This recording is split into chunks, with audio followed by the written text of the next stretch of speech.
පටන් හරි පටන් ගමු නේ.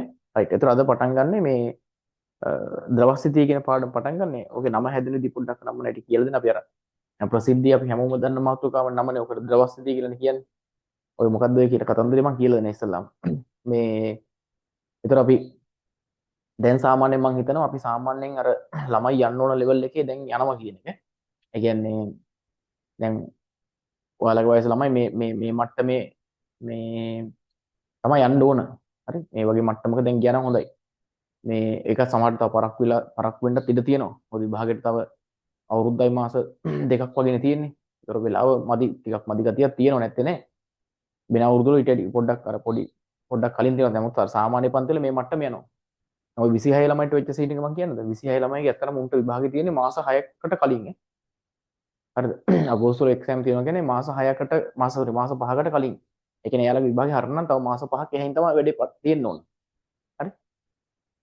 මේ නමුත් ඔය මේ හරි. අද ඉවරුණා එක්සෑම් එක. ඒත් ඔය මේ දැන් අගෝස්තු මාසේ එක්සෑම් එක තියෙනවා. ඉතින් පව් ඉතින් උන් යාර හිතා ගන්න බෑනේ. දැන් සර්ලා සිලබස් කවර් කරනවා. දඩබඩ ගාලා ඇදලා එහෙම මේ කළා පන්ති දාලා උන් සතිය දවස් 7ෙම හැම වෙලාවකම පන්ති දෙනවා. හරි? පේපර් ඩිස්කෂන් වෙනම රෑවල දාලා එහෙම වෙනම මේකක් යනවා. නමුත් අර මං හිතන්නේ කියන්නේ උන් මාර විදිහට මේ මං අද කතා කරා. මාර විදිහට මෙන්ටලි වැටලා තින්නේ. සෑහෙන මෙන්ටලි වැටලා තින්නේ. සෑහෙන මවුලෙන් ඉන්නේ මේ කියන්නේ මේක කරගන්න කොහොමද කියන එක. කියන්නේ උන්ට මාස දෙකමාරයි තියෙන්නේ. දැන් පන්ති වල උගන්න පාඩම් තේරෙන්නලු මොනවද? හරි? මේ එහෙම මාරවලු සර්ලා දඩබඩ ගාලා උගන්නනවලු. හරි? මේ ඔන්ලයින් ක්ලාස් එහෙම මෙන් දදා හරි? මේ ඉතින් අර කරගන්න බැරුව ඉන්නේ පව් ඉතින්. දැන් ඔයාලටත් ওই තත්ත්වෙ එයි. ඒකයි මම කියන්නේ සිලබස් කලින් පුළුවන් තරම් කලින් ඉවර කරගන්න try එකක් දාගන්න. මොකද මේ දවස්වල හොඳට මහන්සිලා වැඩ කරන හැකිනේ. නමුත් කාලයක් ගිය දවස් නම් වැඩ කරන්න බැරි වෙන්නේ අපිට. ඔය අර එක්සෑම් ප්‍රෙෂර් එකත් එක්ක වැඩ කරන්න අමාරු වෙන්නේ. හරි? එහෙනම් පුළුවන් තරම් මේ කාලේ වැඩ කළා මේ වැඩේ ඉවර කරගන්න ඔයාලා. හරිද? රයිට්. අපි එනම් පන්තිය පටන් අපි පාඩම් පටන් ගන්න කරන් යන්න. හරි? රයිට්. හරි.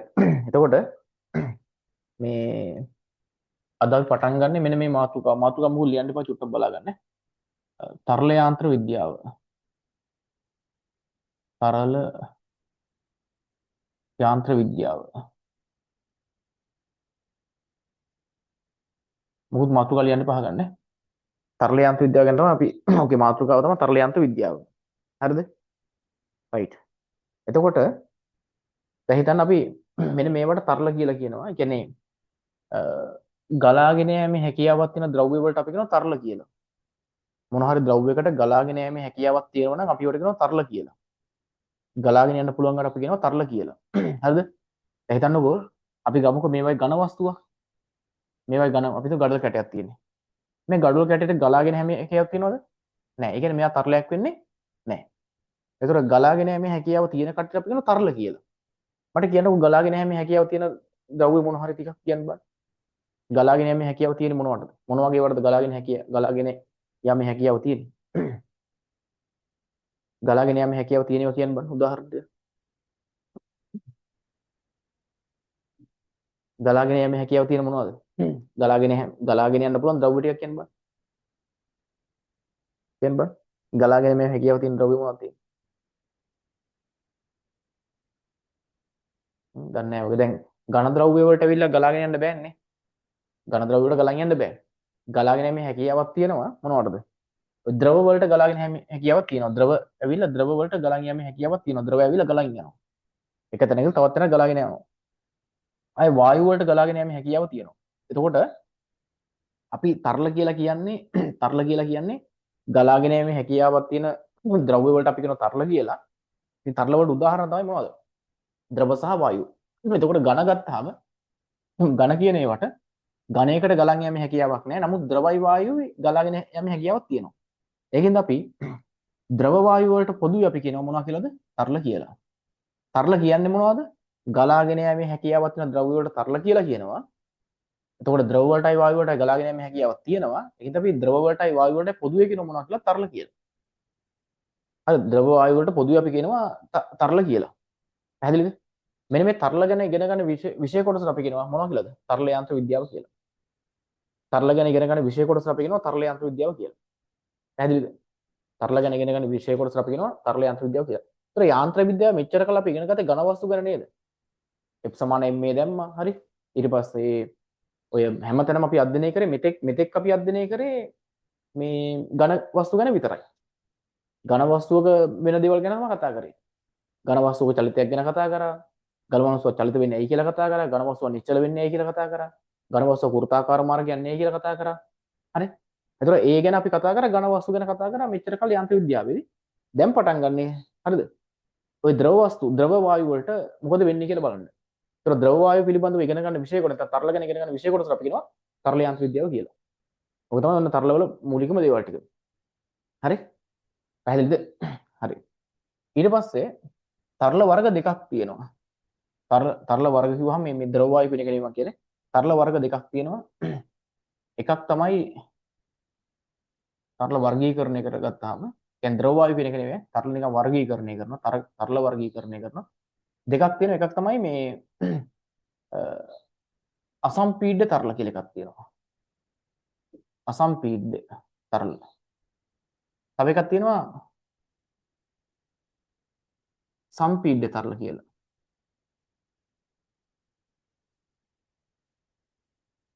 තව එකක් තියෙනවා සම්පීඩ්‍ය තරල කියලා. ඒතර තරල වර්ග දෙකක් තියෙනවා. එකක් අසම්පීඩ්‍ය තරල, අනිත් එක තමයි සම්පීඩ්‍ය තරල. මොනවද මේ අසම්පීඩ්‍ය තරල කියලා කියන්නේ? අසම්පීඩ්‍ය තරල කියලා කියන ළමයි මේ හිතන්නකෝ තරලයකට අපි මොකක් හරි පීඩනයක් ඇති කරොත්. අපි තරලයකට පීඩනයක් ඇති කරොත් හරිද? එයාගේ පරිමාව අඩු වෙනවා නම් අපි ඒවට කියනවා මේ අසම්පීඩ කියන්නේ මේ කියන්නේ පරිමාව වෙනස් වෙන්නේ නැත්නම් ඒ කියන්නේ තරලයකට අපි පීඩනයක් එදුවට පස්සේ එයාගේ පරිමාව වෙනස් වෙන්නේ නැත්නම් අපි ඒවට කියන අසම්පීඩ තරල කියලා. හරිද? තරලයකට පීඩනයක් ඇති කරාම එයාගේ පරිමාව වෙනස් වෙන්නේ නැත්නම් අපි ඒවට කියන අසම්පීඩ තරල කියලා. දැන් උදාහරණයක් විදිහට හිතන්නකෝ.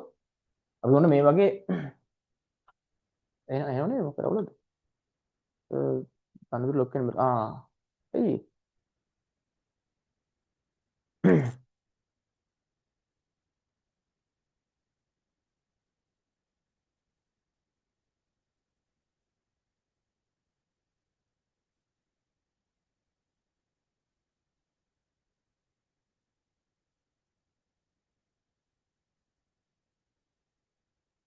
දැන් බලන්න කියන්නේ. හරි. අහගන්න. මේ තියෙන්නේ භාජනයකට අපි දාපු ද්‍රවයක්. මේ පිස්ටනයක් දාලා මේ ද්‍රවයම තද කරලා තියෙනවා. මේ ඇතුලේ ද්‍රව තියෙන්නේ. ওই ද්‍රවය තියෙන්නේ. වායුවක් නේ ද්‍රවයක් තියෙන්නේ.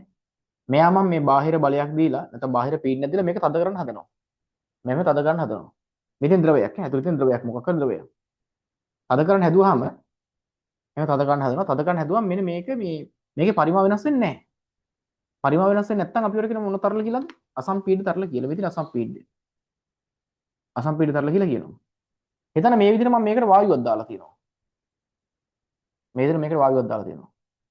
වායුවක් දාලා තියලා මම මේක දැන් ඔන්න පීඩනයට ලක් කරනවා. මේ තියෙන වායුවක් ඈ. ඔය තියෙන වායුව. දැන් උඩින් මම බලයක් දෙනවා. ඒ කියන්නේ බාහිර පීඩනයක් හදනවා. අමතර පීඩනයක් එදුවට පස්සේ මෙන්න මේ වායුව දැන් මොකද වෙන්නේ? වායුව දැන් මේ සම්පීඩන වෙනවා. ඒ කියන්නේ මේ පරිමාව අඩු වෙනවා. එහෙනම් මේකට අපි කියනවා සම්පීඩ්‍ය තරල කියලා. සම්පීඩ්‍ය තරල කියලා කියනවා. පැහැදිලිද? එහෙනම් තරල වර්ගීකරණය ගත්තා පස්සේ තරල වර්ගීකරණය කොටස් දෙකකට වර්ගීකරණය කරනවා. එකක් තමයි අසම්පීඩ්‍ය තරල. අනිත් එක සම්පීඩ්‍ය තරල. අසම්පීඩ්‍ය තරල කියන්නේ මොකද්ද? බාහිර පීඩනයක් ඇති කරා නැත්නම් පීඩනයක් ඇති කරාට පස්සේ ඒකේ පරිමාව වෙනස් වෙන්නේ නැත්නම් අපි ඒකට කියන අසම්පීඩ්‍ය තරල කියලා. උදාහරණ කවුද? ද්‍රව. ද්‍රවය වල අසම්පීඩ්‍ය තරල වෙනවා. ඒකේ පරිමාව වෙනස් කරන්න බෑ. ඊට පස්සේ අනිත් එක තමයි සම්පීඩ්‍ය තරල. මොකද සම්පීඩ්‍ය තරල කියලා කියන්නේ මේ තරලයකට බාහිර පීඩනයක් ඇති කරාම එයාගේ පරිමාව වෙනස් වෙනවා නම් අපි ඒකට කියනවා සම්පීඩ්‍ය. සම්පීඩනය කරන්න පුළුවන්. හකුලන්න පුළුවන්. හරිද? ඒවට අපි කියනවා සම්පීඩ්‍ය තරල කියලා. සම්පීඩ්‍ය තරල වල උදාහරණ තමයි වායුව. එතකොට ඔන්න ද්‍රව කියන්නේ මොකද්ද? ඒතර අසම්පීඩ්‍ය තරල. බාහිර පීඩනයක් ඇති කියලා පරිමාව වෙනස් කරන්න බෑ. වායු කියන්නේ මොනවද? සම්පීඩ්‍ය තරල. බාහිර පීඩනයක් ඇති කියලා වායුවේ පරිමාව වෙනස් කරන්න පුළුවන්. ඒවට අපි කියනවා වායු කියලා. පැහැදිලිද? හැබැයි මෙහෙම සීන් එකක් තියෙනවා. මෙහෙම සීන් එකක් තියෙනවා. මෙන්න මේ වායුවක දැන් මේක ඇවිල්ලා මෙන්න මෙයාට මේක මෙතනින් පැනලා යන්න බෑනේ. මෙයාට වෙනපුවා එකම දේ මේ හැකිලෙන්න විතරයි. වායුවක හිතන්න මම මෙතන සිදුරක් විදලා තියෙනවා කියන්නේ. සිදුරක් විදලා පස්සේ වෙන දේ තමයි මෙහෙම පීඩනයක් ඇති කරනකොට මේ වායුව සම්පීඩනය වෙන්නේ මෙයා පැනලා යනවා මෙතන. අල්ලගන්න බෑ. ඔය සමහර කට්ටිය ඉන්නේ අල්ලගන්න දඬුවම් කරන අල්ලගන්න බෑ පැනලා දුවනවා. ඒ වගේ මේ වායුව එතකොට සම්පීඩනය කරන්න හැදුවට සම්පීඩනය වෙන්නේ නැහැ. පැනලා යනවා මේ. මෙහෙම පැනලා යනවා. කොහොම පැනලා යනවා. මේ විදිහට පැනලා යනවා. පැහැදිලිද? ඒතර වායු වල එක අවස්ථාවක් තියෙනවා. ඒ කියන්නේ වායු වලට ගලාගෙන යෑමේ හැකියාවක් තියෙනකොට මේ මෙතනින් පැනලා යෑමේ හැකියාවක් තියෙනකොට ගලාගෙන යෑමේ හැකියාවක් තියෙනකොට අපි කියන මේ වායු වලට මොන තරල කියලාද? එයත් උතර අර අසම්පීඩ ගන්නට වැටෙනවා. පැහැදිලිද? අපි සාමාන්‍ය කියන්නේ වායු සම්පීඩ තමයි. නමුත් වායු වලට ගලාගෙන යෑමේ හැකියාවක් තියෙන වෙලාවට වායුත් මොකක් කරනවද? අසම්පීඩ තරල කොට වැටෙනවා. මොකද මෙයා සම්පීඩනය කරන්න හැදුවට අල්ලගෙන සම්පීඩනය කරන්න හැදුවට සම්පීඩනය කරන්න බෑ මෝ පැනලා යනවා. ඒකයි සීන් එක. පැහැදිලිද? දැන් අපි පොදුවේ ඇහුවොත් වායු කියන්නේ සම්පීඩන තරලයද අසම්පීඩන තරලයද කියලා ඇහුවොත් වායු කියන්නේ මොකද්ද? සම්පීඩන තරලයක්. හැබැයි වායුවට ගලාගෙන යෑමේ හැකියාවක් තියෙන වෙලාවට එයා හැසිරෙන්නේ මොකක් වගේද? එයා හැසිරෙන්නේ අසම්පීඩන තරලයක් වගේ. අල්ලගෙන ඉවරලා සම්පීඩනය කරන්න හැදුවට වින්නේ එක පැනලා යනවා. ඒකයි සීන් එක. පැහැදිලිද? ඔයයි සීන් එක. කනෙක්ෂන් ප්‍රශ්නයක් ලු. හරි. රයිට්. ඔන්න අපි තරල වර්ගීකරණය කරන්නේ. හරි. ඊට පස්සේ අපිට තියෙනවා දැන් තරල ගැන අධ්‍යයනය කරන්න එපේ. තරල ගැන අධ්‍යයනය කරනකොට තරල අධ්‍යයනය කිරීම කොටස් දෙකක් යටතේ කරන්නේ. තරල අධ්‍යයනය කරන්නේ කොටස් දෙකක් යටතේ කරන්නේ. එකක් තමයි ද්‍රව ස්ථිති විද්‍යාව. මොකද්ද කියලා කියන්නේ? අනිත් ඒවා තරල ගති විද්‍යාව. තරල ගති විද්‍යාව. හරි. ද්‍රව ස්ථිති විද්‍යාව කියන්නේ මෙහෙමයි. තරලයක් ගලන් යන්නේ නැති අවස්ථාවක ඒකේ ಗುಣ ගැන අධ්‍යයනය කරන විෂය කොටස තමයි ද්‍රව ස්ථිති විද්‍යාව කියලා කියන්නේ. නොගලන තරල ගැන ගලන් යන්නේ නැති ඒවා. දැන් හිතන්නකෝ දැන් අපි වාජනයකට ද්‍රව ටිකක් දාලා ගන්නවා මෙන්න මෙහෙම. වාජනයකට ද්‍රව ටිකක් දාලා ගන්නවා. දැන් මේ වාජනේ ද්‍රව තියෙනවා නේද? මේ වාජනේ ද්‍රව තියෙනවා. වාජනේ ද්‍රව ටිකක් දාලා ගන්නවා. මෙතෙන් ද්‍රව. දැන් මේක මෙහෙම නිශ්චලව තිබ්බොත් මේක ඇවිල්ලා මේ ගලන් යන්නේ නැහැ නේද ද්‍රව එතකොට. මේ ගලන් යන්නේ මේක සිදුරක් විද්දොත් මේ ගලන් යන්න පටන් ගන්න. එහෙනම් මේ ඇවිල්ලා මේක ගලන් යන්නේ නැහැ. මේවට අපි කියන නොගලන තරල කියලා. නොගලන ගලන් යන්නේ නැහැ. පැහැදිලිද? නොගලන තරල කියලා කියනවා. ඊට පස්සේ දැන් අපි හිතමුකෝ දැන් මේකේ මේ සිදුරක් විද්දොත් එහෙම ඒක ගලාගෙන යනවා. දැන් හිතනවා ගඟක එහෙම ජලය ගලන් යනවනේ ඔහොම. ඇලකෙම ජලය ගලන් යනවා. ඔයා ටැප් එකේ ටැප් එකේ ජලය ගලන් යනවා. අපි ඒවට කියනවා මේ තරලවල මොන අවස්ථාවද? ගතික අවස්ථාව, ගලාගෙන යන අවස්ථාව. ඒතර තරලවල මේ අපිට කොටස් දෙකකට ආයෙ කරනවා. මේ කියන්නේ ගලන තරල සහ නොගලන තරල කියලා. ගලන තරල සහ නොගලන තරල කියලා. දැන් ද්‍රවයක් එහෙම නොගලන අවස්ථාව ඉන්නවා. ඇත්තට මේ වාජනයකට දාලා දෙනවා පාඩු ඉන්නවා. හැබැයි වායුවක් එහෙම වාජනයකට දාලා තියන්නත් බෑ. ඌ අනිවාර්යෙන් කොහෙට මෙහෙට ගලනවා. ඒතර මේ වායුව වල ගලන අවස්ථාව ගැන නොගලන අවස්ථාව ගැන කතා කරන්නේ නැහැ. අපි නොගලන අවස්ථාව ගැන කතා කරන්නේ කවුරු ගැනද? ද්‍රව ගැන විතරයි. ද්‍රව ගැන විතරයි. ඔයාලට මතකද යාන්ත්‍ර විද්‍යාවේ මුලින්ම යාන්ත්‍ර විද්‍යාව කොටස් දෙකකට කඩනවානේ ස්ථිති විද්‍යාව ගති විද්‍යාව කියන. මොකද ස්ථිති විද්‍යාව කියන්නේ නිශ්චල වස්තු ගැන කතා කරනවා. ගති විද්‍යාව කියන්නේ මොකද? චලනයේ වස්තු ගැන කතා කරනවා. ඒ වගේ මෙතනත් හරිද? ඒ වගේ මෙතනත් ගලාගෙන යන සහ නොගලන නැත්නම් ගලන නොගලන කියලා අවස්ථා දෙකක් තියෙනවා. ගලන නොගලන කියලා අවස්ථා දෙකක් තියෙනවා. ඔන්න ඔය නොගලන අවස්ථාව තමයි ස්ථිති අවස්ථාව. ගලන්නේ නැහැ නිශ්චලව ඉන්නවා. ගලන අවස්ථාව තමයි මොන අවස්ථාවද? ගති අවස්ථාව. ගති විද්‍යාව කියලා කියන්නේ චලනය වෙන ඒවා. ගලාගෙන යන අවස්ථාව. හැබැයි මේ නොගලන අවස්ථාව ගැන කතා කරනකොට නොගලන අවස්ථාවකට සෙට් වෙන්නේ ද්‍රව විතරයි. ද්‍රව විතරයි ගලන්නේ නැත්තේ. ද්‍රව තමයි නිශ්චලව ඉන්නවා කියලා අපි කියන්නේ. ද්‍රව විතරයි නිශ්චලව ඉන්නේ. නොගලන අවස්ථාවට සෙට් වෙන්නේ කවුද? ද්‍රව විතරයි. ඒකින්ද මෙයාට අපි කියනවා මේ නොගලන තරල ගැන අධ්‍යයනය කරන විෂය කැලට අපි කියනවා මොකද? ද්‍රව ස්ථිති විද්‍යාව කියලා. මොකද ද්‍රව විතරයිනේ සෙට් වෙන්නේ. පැහැදිලිද? ඔන්න ද්‍රව ස්ථිති විද්‍යාව. ඒතර ද්‍රව ස්ථිති විද්‍යාව ගැන ද්‍රව ස්ථිති විද්‍යාව කවුරු ගැන අධ්‍යයනය කරන්නේ? නොගලන තරල ගැන. නොගලන තරල ගැන අධ්‍යයනය කරනවා. නොගලන නිශ්චලව ඉන්න කට්ටිය ගැන. පැහැදිලිද? ඒතර ගති විද්‍යාවේදී ගති විද්‍යාව කියන්නේ ගතිය කොටසේදී කියන්නේ ගලන අවස්ථාව ගත්තට පස්සේ ද්‍රවත් ගලන් යනවා වායුත් ගලන් යනවා අපි කියනවා පොදුවේ තරල කියලාම ගන්නවා ඒකින්ද තරල ගති විද්‍යාව කියලා කියන්නේ මොකද තරල වල ගලාගෙන යන අවස්ථාව කියන්නේ ගලන අවස්ථාව ගැන අධ්‍යයනය කරනවා තරල ගලන අවස්ථාව ගැන අධ්‍යයනය කරන විෂය කොටසට අපි කියනවා මොකද තරල ගති විද්‍යාව කියලා පැහැදිලිද හරි ඔන්න විෂය අපි මේ තරල යන්ත්‍ර විද්‍යාව කැඩෙන කොටස් දෙක එකක් තමයි ද්‍රව ස්ථිති විද්‍යාව අනිත් එක තමයි තරල ගති විද්‍යාව ද්‍රව ගලන අවස්ථාව ගැන අධ්‍යයනය කරනවා ද්‍රවයක් නොගලන අවස්ථාව ගැන අධ්‍යයනය කරනවා. සෝරි ද්‍රව නොගලන අවස්ථාව ගැන කතා කරනවා. ද්‍රව ගලන අවස්ථාව ගැන කතා කරනවා. පැහැදිලිද? මේක තමයි තරල යාන්ත්‍ර විද්‍යාව කොටස් දෙක. එකක් තමයි ද්‍රව ස්ථිති විද්‍යාව, අනිත් එක තරල ගති විද්‍යාව. ද්‍රව ස්ථිති විද්‍යාව අපි කතා කරන්නේ උඩුකුරු තෙරපුම් බලය, ඝනත්වය, හරි ඒක පොදුවේ තව කැලලක් තියෙනවා. මේ උඩුකුරු තෙරපුම් බලය, ආකිමිඩිස් මූල ධර්මය, හරි? ඔය සාපේක්ෂ ඝනත්වයේ අර මේ ද්‍රව ස්ථිති පීඩනය, අර ඒව ගැන කතා කරන්නේ මෙන්න මේ ද්‍රව ස්ථිතිය යටතේ. සරල ගති විද්‍යාවට තමයි අපි කතා කරන්නේ මොකද? ඔය මේ සරල නිකන් හැමෝම දන්න දෙයක් කියන්න ඔය ගුවන් යානයක චලිතය ගුවන් යානයේ චලිත වීම ගැන අධ්‍යයනය කියන්නේ අධ්‍යයනයේ හරි ඒ ගැන පැහැදිලි කරගන්න හරි අන්න ඒව තමයි මේ තරල ගති විද්‍යාවේ තියෙන්නේ ගලන් යන තරල ගැන තරල ගති විද්‍යාව තියෙන ඒ සෙට් එක. ඔන්න පාඩම බෙදෙන විදි. හරි? ඉතින් විභාගෙදී ගණන් ආවොත් මේක ඇත්තටම පාඩම් දෙකක් මේ ද්‍රවස්ථිති විද්‍යාව කියන එක පාඩම. මේක 10 වෙනි එක. අපි මේ දෙවෙනි ඒක කියන්නේ යාන්ත්‍ර විද්‍යාවේ 10 වෙනි කොටස මේ තියෙන්නේ. මේ යාන්ත්‍ර විද්‍යාව 11 වෙනි කොටස. කොටස් කිව්වේ මේ චලිතය කියලා අපි කිව්වේ එක කොටසක්. ඊළඟට අර මේ සමතුලිතතාවය කියලා අපි කතා කරා තව කොටසක්. අර ඒ වගේ නිව්ටන් නියම තව කොටසක්. ඒ රේඛීය ගමන සහ සංසනීමේ කියන්නේ එක කොටසක්. ඝර්ෂණය කියන්නේ එක කොටසක්. කාර්යශක්ති ක්ෂමතාව එක කොටසක්. ඊට පස්සේ භ්‍රමණ චලිත එක කොටසක්. වෘත්ත චලිතය තව කොටසක්. ඒ විදිහට ගත්තාම ද්‍රවස්ථිති විද්‍යාව කියන්නේ එක කොටසක් තව. මේ ඊට පස්සේ මේ තරල ගති විද්‍යාව කියන්නේ තව කොටසක්. විභාගයට ගණන් ආවොත් එහෙම ද්‍රවස්ථිතියෙන් අපිට රචනා ප්‍රශ්නයක් දෙන්න පුළුවන්. ද්‍රවස්ථිතියෙන් රචනා ප්‍රශ්නයක් දෙන්න පුළුවන්. දෙන්න පුළුවන් නේ දීලා තියෙනවා. ඒතර තරල ගති විද්‍යාවේ රචනා ප්‍රශ්නයක් එහෙම පිටිම දෙන්න පුළුවන්. ඒ තරම් මේ ලොකු ගණන් තියෙනවා මේ ඔස්සේ.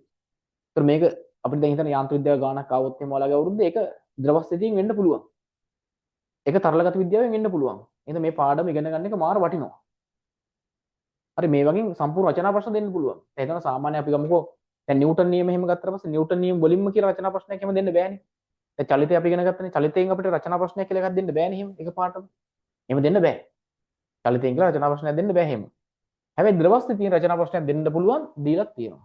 සරල ගති විද්‍යාවෙන් රචනා ප්‍රශ්නයක් දෙන්න පුළුවන් දීලක් තියෙනවා. පැහැදිලිද? ඔන්න මේවා කැඩෙන විදි. අනිවාර්යෙන් MCQ වෙනවා දෙකෙන්ම MCQ අනිවාර්යෙන් එනවා. ද්‍රවස්ථිතියේ ප්‍රැක්ටිකල් 3ක් තියෙනවා. ද්‍රවස්ථිතියේ ප්‍රැක්ටිකල් 3ක් තියෙනවා. මොකද යාන්ත්‍ර විද්‍යාව ඔක්කොම ප්‍රැක්ටිකල් කීයද? 5යි. කලින් අර කෑලි දෙකක් තියෙනවනේ අපි එකක් කතා කරා. 1යි 2යි එතන තියෙන්නේ. ඔය සමතුලිතතාවය වගේ සම්බන්ධ ඒවා. මෙතන තියෙනවා 3ක්. ද්‍රවස්ථිතියේ ප්‍රැක්ටිකල් 3ක් තියෙනවා. තරල ගති විද්‍යාවේ ප්‍රැක්ටිකල් නම් එතන නැහැ. එහෙනම් ප්‍රැක්ටිකල් කියලා එහෙම එකක් නැහැ එතන. හරි එහෙමයක් අපි කතා කරන්නේ නැහැ එතන. රයිට් ඔන්න මූලිකම පැහැදිලි කිරීම තරල යාන්ත්‍ර විද්‍යාව ගැන. හරි. දැන් ලියන මාතෘකාව ඕකේ දැන් ඔයාලා පොතක් ඕකට ගත්තොත් එහෙනම් පොතේ ඔයාලා අර නිකන් අර සාමාන්‍යයෙන් දැන් ඔය පොතක පිටකවට අර පිටකවන්නේ පොතක නිකන් මුල්ම පිටුව අපි ලියනවනේ අර ලොකුවට මේ පාඩමේ නම මොකද්ද කියලානේ. එහෙම ලිව්වොත් ඔයාලා ලියනවා ද්‍රවස්ථිතිය කියලා. ඒක සාමාන්‍ය පොදුවේ හැමෝම කියන්නේ ද්‍රවස්ථිතිය කියලා. හරි? නමුත් අපි අර ඇතුලේ පිටුවේ අපි උඩින්ම ලියන මාතෘකාව අපි ලියමු තරල යාන්ත්‍ර විද්‍යාව කියලා. ලියන මාතෘකාව තරල යාන්ත්‍ර විද්‍යාව. අද තමීර නැද්ද? තමීර නේ කවුද මේ අඩුවේ නමක් මතක නැහැ. මිහින්ගේ යාළුවා කොහොමද? මම දිනුල දැන් ඇවිල්ලා. මිහින්ගේ යාළුවා කවුද? රනිත ගිහන් නැහැ නේද අද?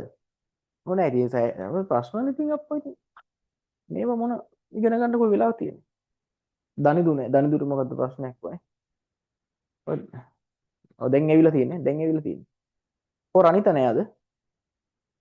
දන්නේ නැහැ ඒක තමයි. හරි. මතුවෙලෙන් තරල යාන්ත්‍ර විද්‍යාව. තරල යාන්ත්‍ර විද්‍යාව. දැන් ගලාගෙන යාමට හැකි ගලාගෙන යාමට හැකි ගලාගෙන යාමට හැකි ඕනෑම ද්‍රව්‍යයක්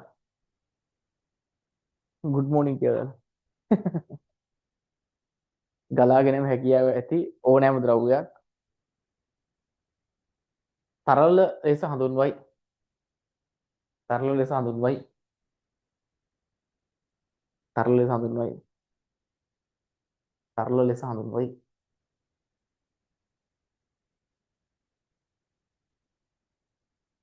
එබැවින් එබැවින්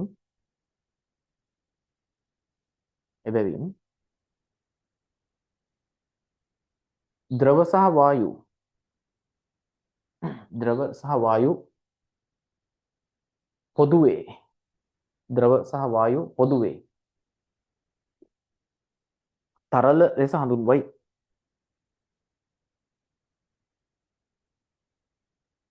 තරල ලෙස හඳුන්වයි. තරල ලෙස හඳුන්වයි. තරල පිළිබඳව අධ්‍යයනය කරන විෂය කොටස තරල පිළිබඳව අධ්‍යයනය කරන විෂය කොටස තරල පිළිබඳව අධ්‍යයනය කරන විෂය කොටස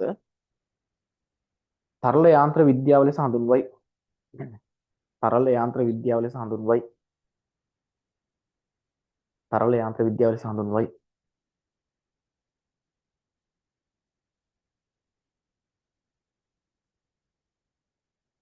හරි ඊට පස්සේ යටින් ලියන්නකෝ මාතෘකාවක් මන් නෙවෙයි. නිකන් ලියන්නකෝ චූටි තරුවක් වගේ වුණා දාලා. තරල වර්ග දෙකකි. තරල වර්ග දෙකකි. තරල වර්ග දෙකකි.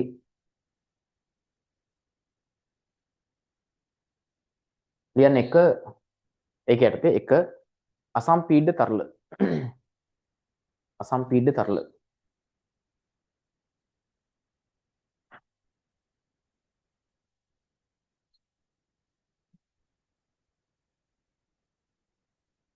ලියන්න එක කියලා අසම්පීඩ්‍ය තරල. හරි ඒක යටතේ ලියන්න. අසම්පීඩ්‍ය තරල කියලා ඒක යටතේ ලියන්න.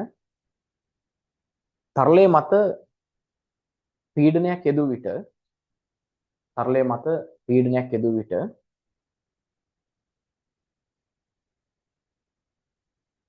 පීඩනයක් යෙදුව විට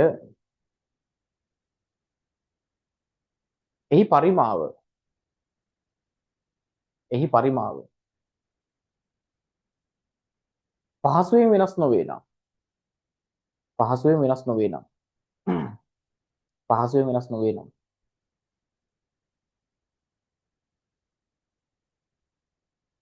පහසුවෙන් වෙනස් නොවේ නම්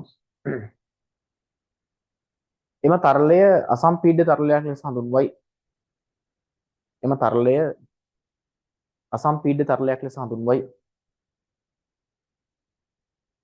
එම තරලය අසම්පීඩ්‍ය තරලයක් ලෙස හඳුන්වයි.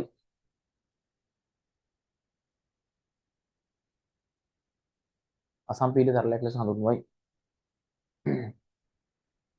හරි.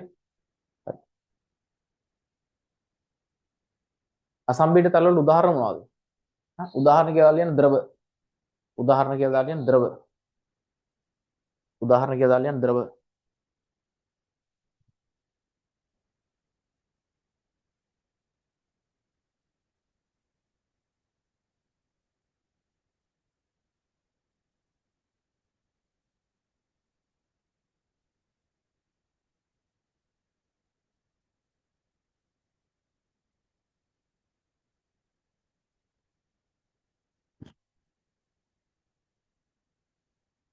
හරි.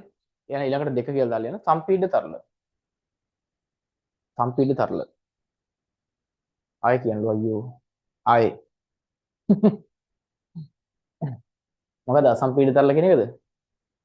ලියන්න අසම්පීඩ්‍ය තරල ලියපු නැති කට්ටියනේ.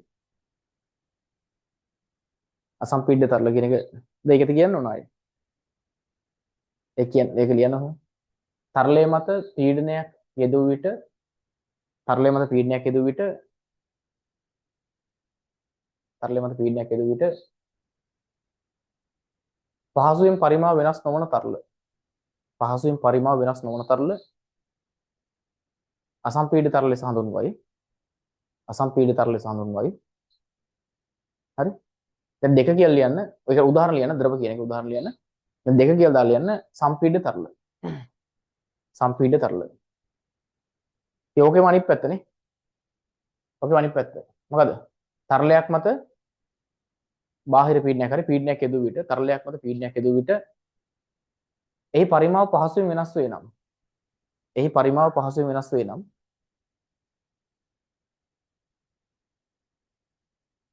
එම තරලය සම්පීඩ්‍ය තරලයක් ලෙස හඳුන්වයි. එම තරලය සම්පීඩ්‍ය තරලයක් ලෙස හඳුන්වයි. උදාහරණ ලියන වායු. උදාහරණ කියලා ලියන වායු.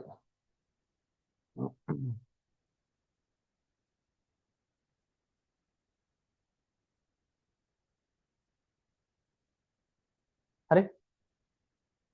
ඊට පස්සේ යටින් ලියන්න. යටින් ලියන්න වෙනම.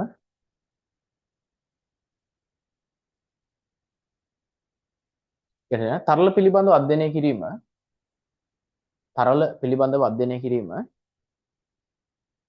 තරල පිළිබඳව අධ්‍යයනය කිරීම කොටස් දෙකක් යටතේ සිදු කරනු ලැබේ. නැත්නම් කොටස් දෙකක් යටතේ සිදු කරයි. තරල පිළිබඳව අධ්‍යයනය කිරීම කොටස් දෙකක් යටතේ සිදු කරයි. කොටස් දෙකක් යටතේ සිදු කරයි.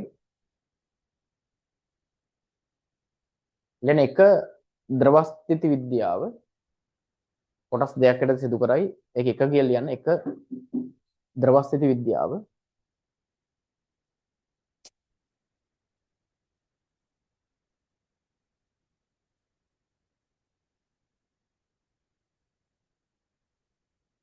එක කියලා දාලා ලියන්න ද්‍රව ස්ථිති විද්‍යාව. එතන පොඩි ඉරක් ගහලා ද්‍රව ස්ථිති විද්‍යාව කියලා ලියලා එතන චුට්ටක් ඉස්සරහින් ඉරක් ගහලා ලියන්න නොගලන තරල පිළිබඳව නොගලන තරල පිළිබඳව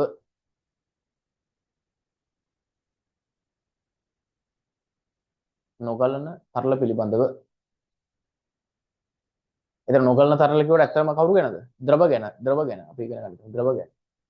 ඊළඟ ලියන්න දෙක කියලා දාලා ලියන්න තරල ගති විද්‍යාව. තරල ගති විද්‍යාව. තරල ගති විද්‍යාව.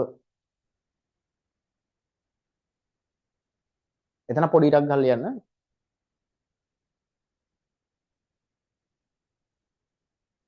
ගලන තරල පිළිබඳව ගලන තරල පිළිබඳව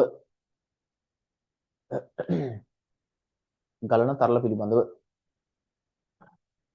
හරි. ඔන්න මූලික දේවල් ටික කියලා දුන්නේ. දැන් මේ නම් හැදෙන විදිය කිව්වා දැන් සමහර කට්ටිය දැන් ඉගෙන ගත්තට මොකද්ද මේ කියලා දන්නේ නැහැ මෙහෙම උනේ කියලා. ඔන්න හැදෙන විදියත් කියලා දුන්නා, පාඩම් වෙන විදිය කියලා දුන්නා, ගණන් වෙන විදිය කියලා දුන්නා. හරි. රයිට්. දැන් අපි යමු. දැන් ඔය දැන් මෙතන මේ අහගන්නකො පොඩ්ඩක්. ඒතර තරල යාන්ත්‍ර විද්‍යාව කියන එක ගත්තට පස්සේ තරල යාන්ත්‍ර විද්‍යාව මම කොටස් තුනක් යටතේ උගන්වන්නේ. මම හරි මම උගන්වන්නේ කොටස් තුනක් යටතේ. එකක් තමයි දෙක දෙවෙනි එක කියන්නේ දෙක තමයි ද්‍රව ස්ථිතිය. එහෙම නැත්නම් ද්‍රව ස්ථිති විද්‍යාව. දෙක තමයි තරල ගති විද්‍යාව. ඒතර එක මොකද්ද? එක තමයි ඉස්සෙල්ලා අපි තරල ගැන ඉගෙන ගන්න ඕනේ. තරල කියන එක ගැන ඉගෙන ගන්න ඕනේ. ඒ තරල ගැන අපි තරල කියන්නේ මොනවද කියලා හරි ඉගෙන ගත්තා. ඒ වුණාට මේ තරල ගැන ඉගෙන ගන්නවා කියන්නේ තරල වල තියෙන ලක්ෂණ ටික එහෙම තරල වල ලක්ෂණ ටික එහෙම ඉගෙන ගන්න ඕන. ප්‍රධාන වශයෙන් තරල වල තියෙන ප්‍රධානම ලක්ෂණයක් තමයි මේ ප්‍රධාන එකක් තමයි ওই ඝනත්වය කියන එක. තරල වෙන් කළ අඳුර ගන්න කතා කරන ඝනත්වය කියන එක. ඊට පස්සේ අපි කතා කරනවා පීඩනය කියලා එකක් නිකන් පොදුවේ. ද්‍රව ස්ථිතියට යන්න කලින් පීඩනය කියලා පොදුවේ කතා කරනවා. පොදුවේ. ඝනත්වයට ලොකු මාතෘකා ටිකක් තියෙනවා කතා කරන්න. ඝනත්වයට තියෙන ලොකු මාතෘකා ටිකක්. ඒ කියන්නේ ඝනත්වය කියන්නේ මොනවද? ඝනත්වය කියන්නේ මොකද්ද? ඝනත්වය අපි ගණනය කරගන්නේ කොහොමද? ඕක අස්සේ තමයි සාපේක්ෂ ඝනත්වය කියලා එකක් තියෙනවා. ඊට පස්සේ ද්‍රව මිශ්‍ර කිරීම කියලා එකක් තියෙනවා. හරි? හරිද? ඊට පස්සේ මේ දැන් ඔය ඒකක පරිවර්තන ටිකක් තියෙනවා. එහෙම දේවල් ටිකක් තියෙනවා. ඔක අස්සේ කතා කරන්නේ. ඊට පස්සේ දෙනවා පොදුවේ කතා කරන්නේ පීඩනය ගැන. පීඩනය කියන්නේ ද්‍රව ස්ථිති පීඩනය නෙවෙයි. නිකන් සරල පීඩනය ගැන කතා කරන්න තියෙනවා. ඊට පස්සේ ද්‍රව ස්ථිතිය කියන මාතෘකාව තමයි ඊට පස්සේ යන්න තියෙන්නේ. ද්‍රව ස්ථිතිය කියන මාතෘකාවට වෙනම තියෙනවා. ද්‍රව ස්ථිති පීඩනය කියලා තියෙන ප්‍රධාන වශයෙන් ද්‍රව ස්ථිති පීඩනය කියලා එකක් තියෙනවා. ඊට පස්සේ උඩුකුරු තෙරුම් බලය කියලා එකක් තියෙනවා. ඊට පස්සේ ඕක අස්සේ තව තියෙන යටිකුරු තෙරුම් බලය ඔහොම කීකී තියෙනවා. ඊට පස්සේ තව තියෙන අපිට ඔය මේ හරි මේ මොකද්ද ඔය අයිස් කැටයක් දියවීම අර ඒවා සම්බන්ධයෙන් ඔය ද්‍රව සම්බන්ධයෙන් තව දේවල් ටිකක් තියෙනවා කතා කරන්න මෙතන. ද්‍රව ස්ථිතිය. තරලගත විද්‍යාව කියන්නේ අපි වෙනම කැලලක් ඒකට තමයි බර්න්ලි හරි. ඒ සම්පතික සමීකරණය බර්න්ලි සමීකරණය ඉගෙන ගන්න තියෙන එතන. හරි? රයිට්. මේ හරි. ඒතර ප්‍රධාන කොටස් තුනක් අපිට තියෙනවා කතා කරන්න. අපි ඉස්සෙල්ලා මේ තරල ගැන වැදගත් වෙන කරුණු ටික කතා කරමු. තරල ගැන කතා කරලා ඉස්සෙල්ලා අපිට සෙට් වෙන්නේ ඝනත්වය ගැන ඉගෙන ගන්න තියෙනවා. හරි. දැන් ලියන මාතෘකාවක් ඝනත්වය. දැන් ලියන මාතෘකාව ඝනත්වය.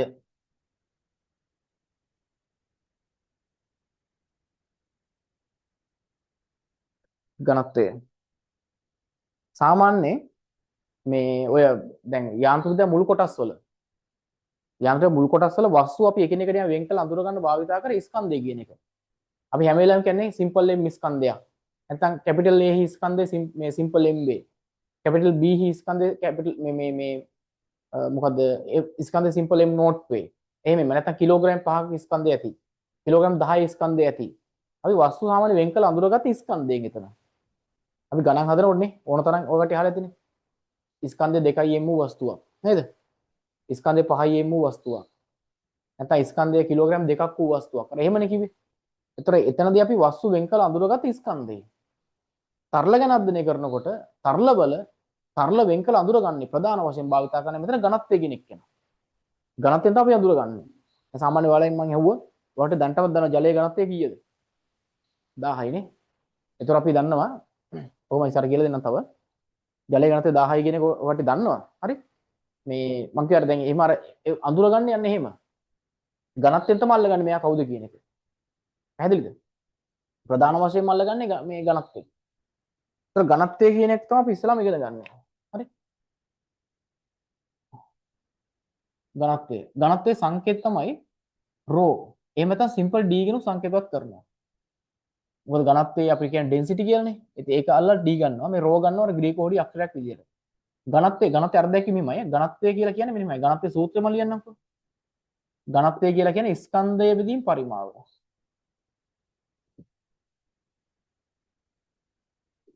ඝනත්වය කියලා කියන්නේ ස්කන්ධය බෙදීම් පරිමාව. හරි? මෙතනින් මම එනවා ඝනත්වයට අර්ථ දැක්වීමකට. මොකද ඝනත්වයට අර්ථ දැක්වීම කියලා කියන්නේ අපි අර්ථ දැක්වීමක් හදාගන්න මෙයා එකක් කරගෙන ගණිතමය සූත්‍රය මෙයා එකක් කරගන්නවනේ. අපි එකක් කරගමු. එහෙනම් මොකද ඝනත්වය කියන්නේ? මෙයා එකක් කරගත්තාම කොහොමද? ඒකක පරිමාවක. අපි කියනවා ඒකක පරිමාවක ස්කන්ධය කියන මොකක්ද කියලා? ඝනත්වය කියලා. ඝනත්වය කියලා කියන්නේ මොකද්ද? ඒකක පරිමාවක ස්කන්ධයට. ඝනත්වය කියන්නේ මොකද්ද? ඒකක පරිමාවක ස්කන්ධයට. පැහැදිලිද? ඔක සංකේත වලින් සූත්‍ර වලින් හදාගත්ත මෙන්න මෙහෙමයි. සංකේත දැම්මොත් රෝ සමානයි ස්කන්ධය අපි ගමුකෝ m කියලා. එහෙනම් m බෙදීම v. එහෙනම් ඔන්න රෝ කියන්නේ m බෙදීම v. රෝ කියන්නේ m බෙදීම v. හරිද? රෝ කියන්නේ m බෙදීම v. හරි? ඔක නම් තව පොඩ්ඩක් අපිට අර මේක උපසමීකරණයකින් හදාගත්ත හැකි මෙතනින්ම හදාගන්න පුළුවන්. මම අර ගණන් හදලා ලේසියෙන් මතක තියාගන්න පුළුවන් දේ තමයි දැන් රෝ සමාන m බෙදීම v ට m කියන්නේ කවුද? m කියන්නේ රෝ v. මේක සාමාන්‍ය අර උපසූත්‍රයක් වගේ අපිට නිකන් අර ගණන් හදන්න ලේසි කරගන්න වගේ ගන්න පුළුවන්. වෙන සූත්‍ර හදාගන්නවා පැටලෙනවා. වෙන සූත්‍ර හදාගන්නවා පැටලෙනවා. කොහමද රෝ සමාන m බෙදීම v ඝනත්වය කියන්නේ ස්කන්ධය බෙදීම පරිමාව. හරි? ඔය ස්කන්ධයක පාර ගන්න ඕන නම් මොකක් හරි එක ස්කන්ධය කියන්නේ ඝනත්වයේ වතාව පරිමාව. m සමාන රෝ v. රෝ සමාන m බෙදීම v m සමාන රෝ v. පැටලෙද්ද නැහැ. හරි? right. ඝනත්වයේ ඒකක මොනවද? ඝනත්වයේ මාන ලියමු ඉස්සලම. ඝනත්වයේ මාන මොනවද? ml ඍණ 3. ඝනත්වයේ ඒකක මොනවද? මූලික ඒකක. මූලික ඒකක විතරයි කොහොමද තියෙන්නේ? මූලික ඒකක මොනවද? මූලික ඇවිල්ලා කිලෝග්‍රෑම් නැත්නම් ඝන මිලිමීටරයට කිලෝග්‍රෑම්. ඔක තවත් විදිහට අපි කියනවා. මෙහෙමත් ඕක කියනවා. ඝන සෙන්ටිමීටරයට ග්‍රෑම් කියලාත් කියනවා. ඝනත්වය ප්‍රකාශ කරන ඒකක ප්‍රකාශ කරන ආකාර දෙකක් තියෙනවා. එක ඝන මීටරයට කිලෝග්‍රෑම්, එහෙම නැත්නම් ඝන සෙන්ටිමීටරයට ග්‍රෑම්. ඔන්නම කියනවා. පැහැදිලිද? තේරුණා? හරි? right. ඊට පස්සේ අපි ගමුනේ උදාහරණයක්. මම ගන්න උදාහරණයක්. හිතන්නකෝ මොකක් ද්‍රවයක් තියෙනවා. ඒ ද්‍රවයේ පරිමාව 4 වැඩි කිරීම 10 3යි ඝන මීටර. හරිද? එයාගේ ස්කන්ධය මම හිතන්නේ මේ තියෙන්නේ ওই ද්‍රවය. මොකද භාජනය දාලා අපි පරිමාව වයින්නවා පරිමාව මෙයා. ඔය දෙන පරිමාව. එයාගේ ස්කන්ධය මෙන්නම් ස්කන්ධය මට එනවා කිලෝග්‍රෑම් 3යි කියලා. අපි ගන්න මේ ද්‍රවයේ මේ ඝනත්වය මොකද්ද කියලා. ඝනත්වය කියන්නේ මොකද්ද? ස්කන්ධය බෙදීම් පරිමාව. ඒතර ස්කන්ධය කීයද? කිලෝග්‍රෑම් 3යි. පරිමාව 4 වැඩි කිරීම 10 ඍණ 3යි. ඔන්න ඒකකත් එක දාමු. sorry. මෙතන ඝන මීටර නේ. කිලෝග්‍රෑම් ඝන මීටර. ඉතින් මේ 3 බෙදීම 4 කියන්නේ කීයද? 0.75යි. වැඩි කරනවා 10 3 උඩට ගියාම 10 ධන 3ක් වෙනවා. එහෙනම් මෙතෙන්ට ආවට පස්සේ ඝන මීටර කිලෝග්‍රෑම්. මෙයා වැඩි කරන 10 අපිට එනවා 750යි මොනවද? ඝන මීටර කිලෝග්‍රෑම් කියනවා. එහෙනම් මේ ද්‍රවයේ මෙන්න මේ අපි මේ සලකපු මේ ද්‍රවයේ ඝනත්වය කොච්චරද? 750යි ඝන මීටර කිලෝග්‍රෑම්. කොහොමද අපි ඝනත්වය ප්‍රකාශ කරන්නේ? ඝනත්වය ප්‍රකාශ කරන ওই විදිහට. අපි සාමාන්‍ය දන්න දේවල් ටික අපි සාමාන්‍ය මේ දන්න දේවල් ටිකක් බලමු මොනවද කියලා. ඝනත්වයේ අපි දන්නේ ඒවා. මම ලියන්නේ ද්‍රව්‍ය. මොකක්ද ද්‍රව්‍යයක්? මේ තියෙන ඝනත්වය මම ලියන්නේ ඝනත්වය. ඝනත්වය ලියන්නේ ඔතන ඝනත්වය බලගන්න. එකක් ඝන මීටර කිලෝග්‍රෑම් වලින් අනිත් එක ඝන සෙන්ටිමීටර ග්‍රෑම් වලින් මම ලියන්නේ. උදාහරණ ටිකක් ලියන්නේ. ඔයාලට පේනවා මේ පොඩි ලියුවද? පොඩි ලියුවම පේනවද? පේන්නේ නැහැ? පොඩි ලියුවම පේන්නේ නැහැ? පේනවද? පොඩි ලියුව පේනවද? පේන්නේ නැහැ? කොහොමද? නෑ. අනිත් ළමයි පේනවා. පේනවා. මං කියන්න හදපු කරුව කියලා. හරි. පේන්නේ නැත්තම් කන්නඩි දෙයක් ගන්න ඕනේ. මොනවා කරන්නේ වෙන මොනවා කරන්නේ? හ්ම්. හරි. දැන් අපි වගේ නෙවෙයි ඒවලට වයසින් ඉඳි පේන්නේ නැති එහෙම අවුලකුත් ඇති. අපි වගේ නෙවෙයි. වයසක ළමයි.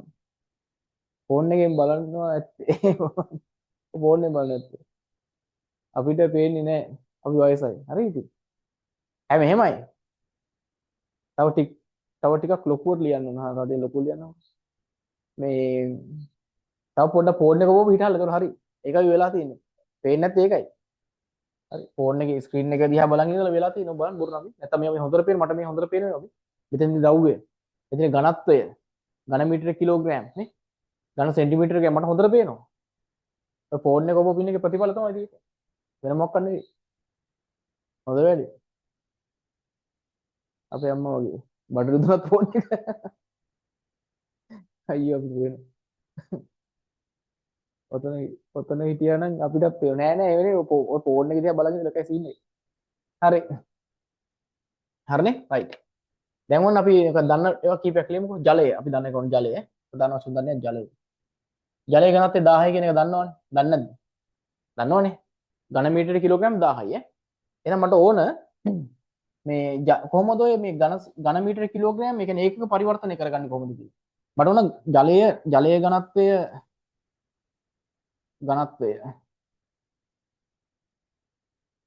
ඝන මීටර කිලෝග්‍රෑම් 1000නේ. ඕකනේ ඝනත්වය. මට මේ ඝන සෙන්ටිමීටර ග්‍රෑම් වලින් ලියා ගන්න ඕනේ. බලමු කොහොමද කරන්න කියලා. ඕන බලන්න. එහෙනම් මම ලියන 1000යි මම දන්නේ නැහැ බලමු කොහොමද කරන්න කියලා. ඔන්නම ලියා ගන්නවා. දැන් මේක මම මෙහෙම ලියලා මම කරන වැඩේ මට ওই පේන්න බෑ ඔය ඍණ බල තියෙනවා. උන් ධන කරගන්නවා. එහෙනම් මම පල්ලෙහාට දැම්ම ධන කරගන්න. ඕන ධන කරගත්තා. ඊට පස්සේ මට දැන් ඕන ග්‍රෑම් කරගන්නනේ. එහෙනම් ග්‍රෑම් කරගන්න මේ කිලෝනේ. කිලෝ අයින් කරගත්තා 10 3 ගුණ කරලා. ඝන මීටර ඝන සෙන්ටිමීටර කරන්න ඕන. අපි දන්නවා ඝන මීටරයකට නැත්නම් මීටරයකට ඝන නැත්නම් එහෙම ලියන්න පුළුවන්. මේ අපි දන්නවා සෙන්ටිමීටරයකට සෙන්ටිමීටර 100ක් තියෙනවානේ. එහෙනම් මේක සෙන්ටිමීටර වලින් ලියනකොට මම ලියත හැකි 10 2 කියලානේ. හැබැයි 10 2 ඒව කීයක්ද? 3ක් තුන්වෙනි බලයක් වෙනවා. 10 2 ඒව තුන්වෙනි බලයක් වෙනවා. හරි? තුන්වෙනි බලයක් වෙනවා. එතකොට උඩින් එනවා කීයක්ද? එක වැඩි කිරීම 10 6ක් ග්‍රෑම්. යටින් එනවා මේ සෝරි මෙතන මේ 100 10 වර්ගය 100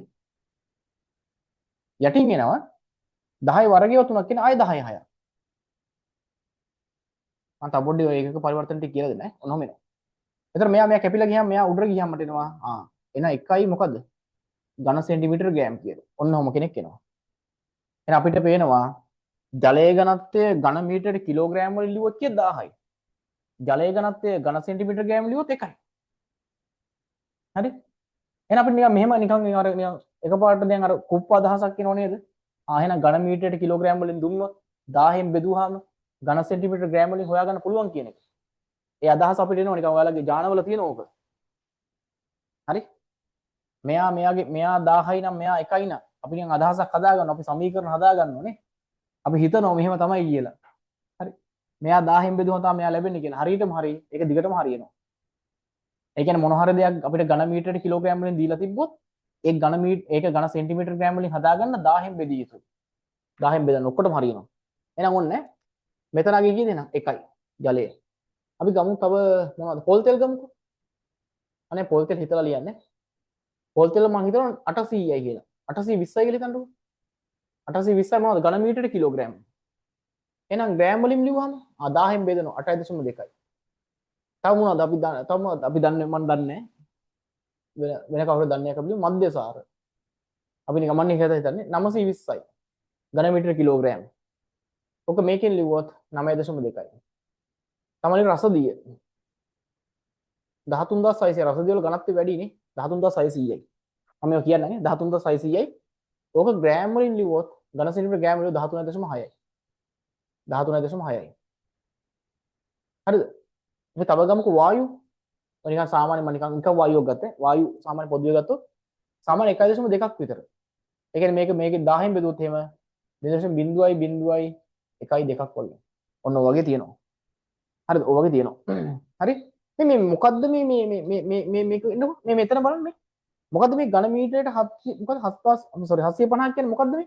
ඔය කියන්නේ මේ ද්‍රවය ඝන මීටරයක් ගත්තොත් ඝන මීටරයක් කියන්නේ මීටරයක් දිග මීටරයක් පළල මීටරයක් උස මෙහෙම අපි ගත්තොත් මොකද ඒකට කියන්නේ ඝනකයක් ගත්තොත් ඒකේ අපි පුරවන මේ ද්‍රවය පුරවන මේ ද්‍රවය විතරක් ස්කන්ධය බැලුවොත් එහෙනම් ඔබේ ස්කන්ධය කිලෝග්‍රෑම් කීයද 750යි ඒක ස්කන්ධය 750යි ඒතර ඝන මීටරයට ග්‍රෑම් 1000යි කියන්නේ ජලයේ ඝනත්වය 1000යි කියන එක තේරුම මොකද්ද මට මේකේ තේරුම කියන්නේ ජලයේ ඝනත්වය 1000යි කියන එක තේරුම මොකද්ද ජලයේ ඝනත්වය 1000යි කියන එක තේරුම මොකද්ද ජලයේ ඝනත්වය 1000යි කියලා කියන මොකද්ද ඒකේ තේරුම ජලයේ ඝනත්වය 1000යි කියලා කියන්නේ ජලය ඝන මීටරයක් ගත්තොත් උගේ ස්කන්ධය 1000යි දැන් ඔයාලා ගෙදර තියෙනවද දන්නේ මේ හිතන්නකො ලීටර 1000 ටැංකිය එහෙමයි තියෙන්නේ ලීටර 1000 ටැංකිය 500 ටැංකිය කියලා එහෙම කියන්නේ ලීටර 10 ටැංකියක් එහෙම ගත්තොත් ලීටර 10 ටැංකියක ස්කන්ධය කොච්චරද ඒ කියන්නේ ජලය කොච්චර ජලයේ ස්කන්ධය කොච්චරද ලීටර 1000ක් කියන්නේ බං ඝන මීටර එකක් එතකොට ඕකේ ස්කන්ධය කිලෝග්‍රෑම් 1000ක් වෙනවා කිලෝග්‍රෑම් 1000ක් වෙනවා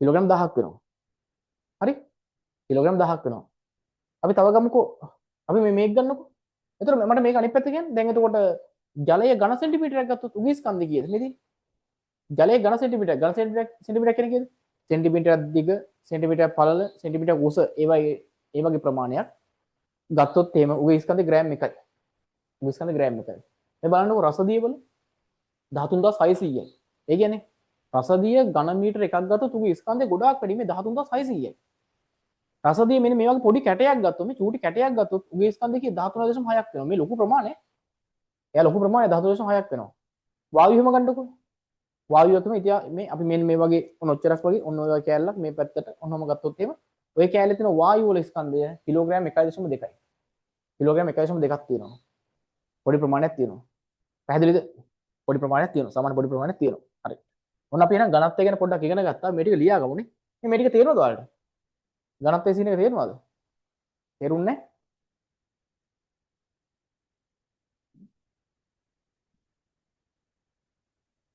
ළමයි තේරුන්නේ නැද්ද තේරෙනවනේ මේ ටික නේ තේරුණා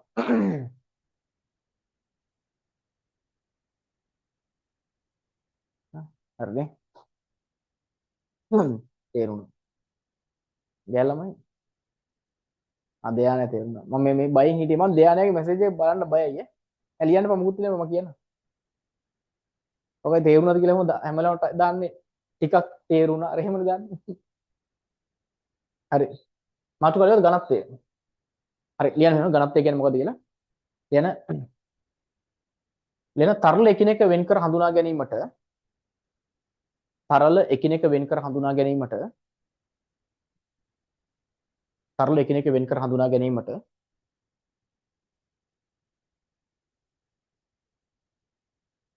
ප්‍රධාන වශයෙන් යොදා ගනුවේ ප්‍රධාන වශයෙන් යොදා ගනුවේ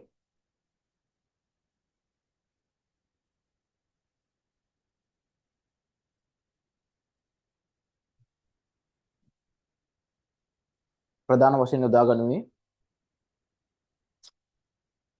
ප්‍රධාන වශයෙන් යොදා ගනුවේ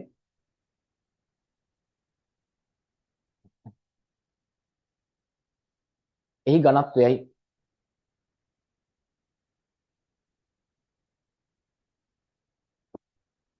එහි ඝනත්වයයි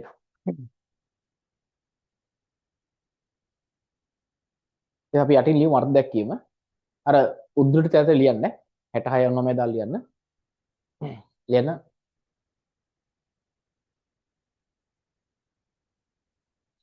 වෙන ඒකක පරිමාවක ස්කන්ධය ඝනත්වයයි ඒකක පරිමාවක ස්කන්ධය ඝනත්වයයි ඒකක පරිමාවක ස්කන්ධය ඝනත්වයයි කියලා මෙයා ලියලා මෙයත් ලියලා ඒකක මානයි ලියගන්න මම ආයෙ කියනවා මේ ටික මොනවද හරි මේ 20යි 20යි 26යි ළමයි ඉන්නෝ සමහරක් එවුන් ඉන්නෝ මේ අර සූත්‍ර හදා ගන්න නිකන් බයෝ කරලා මත වැඩිපුරම ඉන්නේ මේක මෙහෙම නම් මේක මෙහෙමයි මේ ඊයේ එකෙක් ඇවිල්ලා මට කිව්වා ඒත් හොයාගත්තලු මේ අර ගුරුත්වාකර්ෂණ ශේෂ්ත්‍රවල සම්බන්ධයෙන් උගන්වපු එක මේ එතන මොකක් කරේ උගින මේ දැන් මේක මෙහෙම වෙන්න ඉහළට යන්න යන්න හැම වෙලාවෙම දෙකෙන් බෙද දෙන්නේ හතරෙන් බෙද ගන්නලු ඒක තමයි උත්තරේ එක තැනක විතරක් ඒක හරි ගිහිල්ලා උගන් දිගටම හතරෙන් බෙද ගියා නම් හරිලු අලුත් සොයා ගැනීම කරනවා ඉතින් හොඳයි ඉතින් ඔයගේ දක්ෂය අර නේද වෙන රටවලින් දකින්න නැති හින්දා ඔය දැක්කොත් එහෙම අරන් යනවා ටක් ගාලා නොබෙල් තෑග්ග දෙන්න එහෙම එක්කන් යනවා යන් කිරිවල ඒකනේ වැඩි හ්ම්.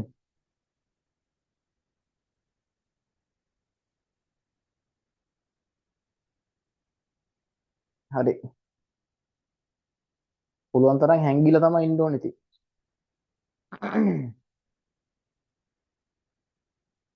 අහු වුණොත් හඳුනාගත්තොත් ඉවරයි හරි මේ දක්වා ලියුවද හරි මූලික එක ලියුවද මාන මූලික එකක මේකක් දෙන්නේ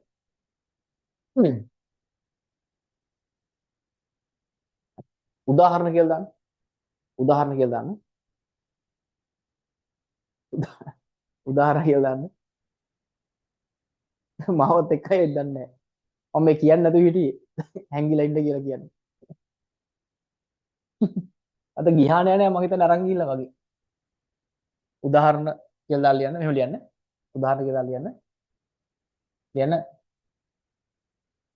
ද්‍රවයක ද්‍රවයක ලියන්න මේ 4 වැඩි කිරීම 10 ඍණ 3යි ඝන මීටර ද්‍රවයක 4 වැඩි කිරීම 10 ඍණ 3යි ඝන මීටර පරිමාවක ස්කන්ධය කිලෝග්‍රෑම් 3ක් වේ මේක ලියලා පරිමාවක ස්කන්ධය කිලෝග්‍රෑම් 3ක් වේ එහි ඝනත්වය සොයන්න එහි ඝනත්වය සොයන්න කියලා මේක හදලා ගන්න මෙතෙන් ඉක්මන් ඉක්මන් කරන්න ඕනේ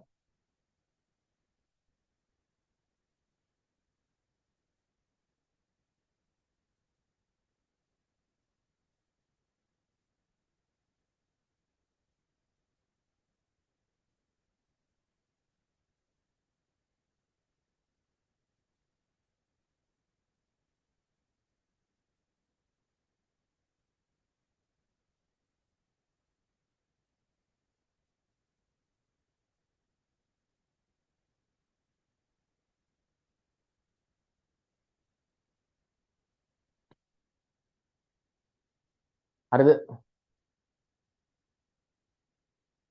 හරි මේක මේක හදා මේව තේරෙනවද නැහැ සෑහෙන අමාරුයි මේ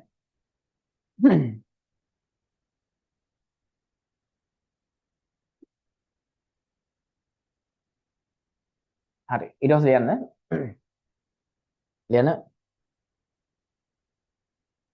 උදාහරණයක් විදිහට දාලා දෙන්න උදාහරණයක් විදිහට දාලා දෙන්න ජලයේ ඝනත්වය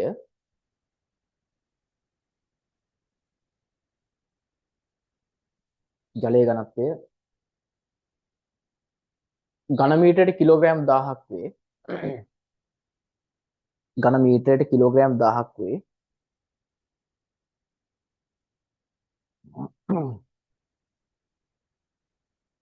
එය ඝන සෙන්ටිමීටරයට ග්‍රෑම් වලින් ඝන සෙන්ටිමීටරයට ග්‍රෑම් වලින් ප්‍රකාශ කරන්න එය ඝන සෙන්ටිමීටරයට ග්‍රෑම් වලින් ප්‍රකාශ කරන්න ඝන සෙන්ටිමීටරයට ග්‍රෑම් වලින් ප්‍රකාශ කරන්න හරි හදන්න බන්නේ හදලා ගන්න උත්තරේ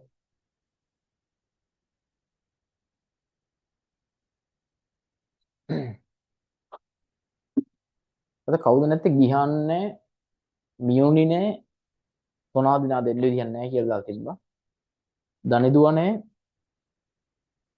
මගර ප්‍රභාත් නෑනේ ආයේ මොනවද ඉතින්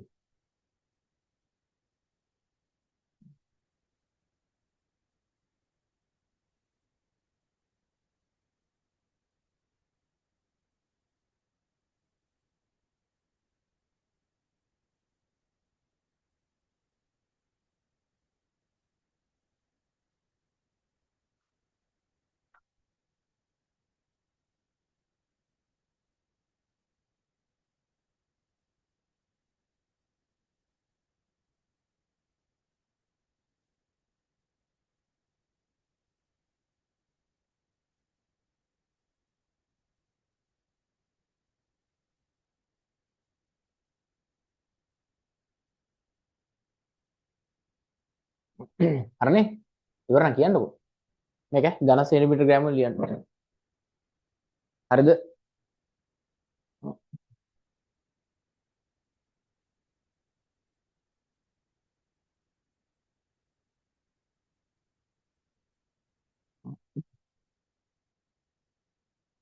ඝන සෙන්ටිමීටර ග්‍රෑම් වල ලියන්න ඕන හරිනේ මේ මధుර ප්‍රභාතයේ ගෙවල් අහංගම පැත්ත මේ අහංගම තව ළමයි කියන්නේ නේද අපි මෙයා යුරානි අහංගම නේද අහංගම නේද යුරානි ඔය පැත්තට වහිනවද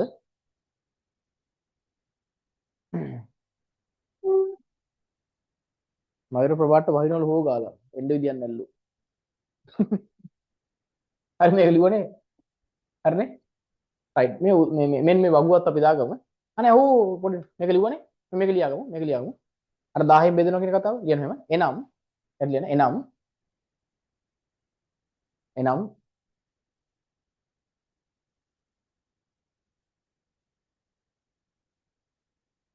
එනම් හොඳයි එනම්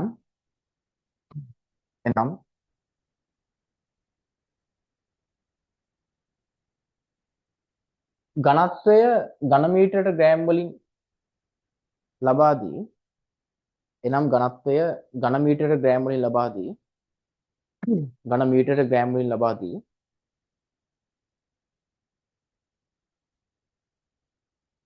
එය ඝන සෙන්ටිමීටරයට ග්‍රෑම් වලින් මොකද මම කලින් කිව්වේ ඝන මීටර කිලෝග්‍රෑම් වලින් ඝන මීටර කිලෝග්‍රෑම් වලින් ලබා දී එය ඝන සෙන්ටිමීටර ග්‍රෑම් වලින් එය ඝන සෙන්ටිමීටර ග්‍රෑම් වලින් ප්‍රකාශ කිරීමට ඇති විට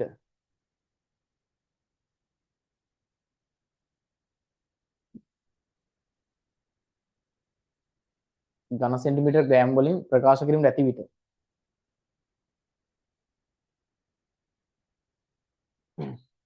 එය 1000න් බෙදන්න. එය 1000න් බෙදන්න. 1000න් බෙදුණා හරිය. ඝන මීටර කිලෝග්‍රෑම් වලින් 1000න් බෙදන්න. මොකද හැම වෙලාවෙම මතක තියාගන්න අර ඝන මීටරයට කිලෝග්‍රෑම් වලින් තිබ්බම නිකන් ලොකු ප්‍රතිඵලයක් එන්නේ.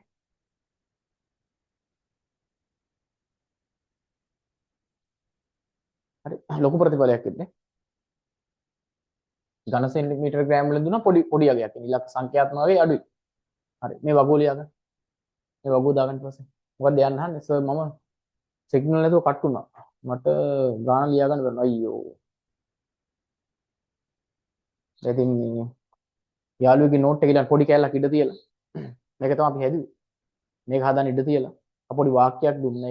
ඒක ලියන්න ඉඳ තියලා මෙන්න මේක ඇඳ ගන්න ටක් ගාලා. ඔය සිග්නල් කේස් එක හදාගන්නලකො මම ඔය රවුටර් එකක් කරේ මොකක් හරි ගනින්නලකො ඉවරයි. දැන් මේ ඔය ෆෝන් එකේ සිග්නල් යන්න එපා. දැන් අපේ දැන් සමහරක් ළමයිනේ ඔය කිසිම කවදාවත් කට් වෙන්නේ නැහැ නේ. අරනලු තියෙන්නේ. දැන් සමහරක් ළමයිනේ එහෙම ෆයිබර් බොරු. එහෙනම් ඉතින් කට් එහෙනම් සිග්නල් ඩ්‍රොප් එකක් එන්නේ කොහමද? දැන් සමහරක් ළමයිනේ ජීවිතේ එහෙම කට් වෙන්නේ ඔය ඉන්න වෙලාවෙ ඉන්නවා. දැන් දෙයන් එහෙම ගත්තාම දිගටම කට් හැමදාම කට්. කොහමද 10 අමාරු විතරදී හැමදාම කට් වෙන සින්නේ කොහොමද තියෙනවනේ 10 අමාරු විතර පයින්නට පොර නැහැ මීට ගිහිල්ලා හරි 10 අමාරු පහුවෙනකොට ගිහිල්ලා යන්න හරි මේක හරිද හරිනේ රයිට් ඊළඟ සීන් එක 10 අමාරු පහුවෙනකොට මේ දෙයන් නැහැ හිමීට නැහැ ගියාන් නැහැ මයුර ප්‍රභාත් නැහැ හිමීට සිග්නල් අවුල් වෙනවා හරි ඊළඟ සීන් එක අනාගන්න ඊළඟ සීන් එක දැන් බලන්න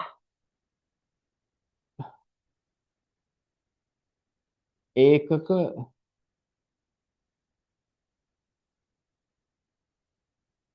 පරිවර්තනය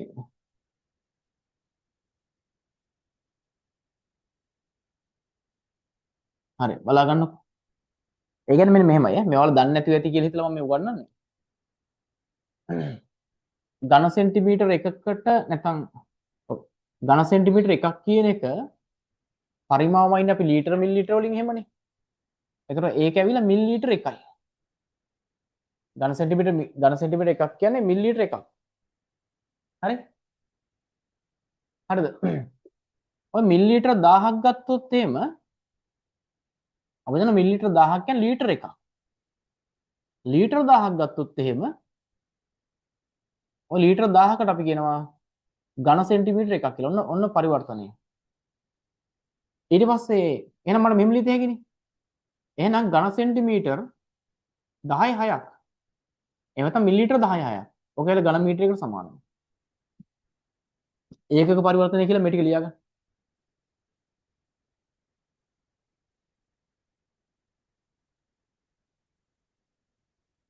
ඈදයන් අර මේ 10 හමාර විතරදීම නිකන් අර අතුරුදහන් වෙන එකට ඒක මොකද වෙන්නේ?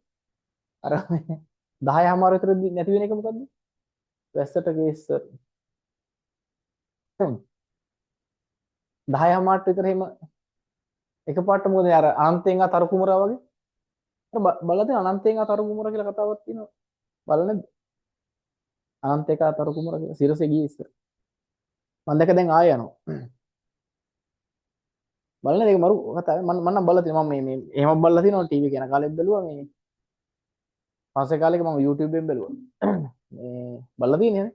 ඒකේ ඒ කොල්ල අර අන්තිමේට මේ එකපාරට උගේ ලෝකයට යනවා ඊට පස්සේ ආයෙනවා එහෙම ගතියක් එනෝනේ. යනවා එන ওই ගතිය. ධානයක් නිකන් ඒ ටයිප් එකද මන්ද.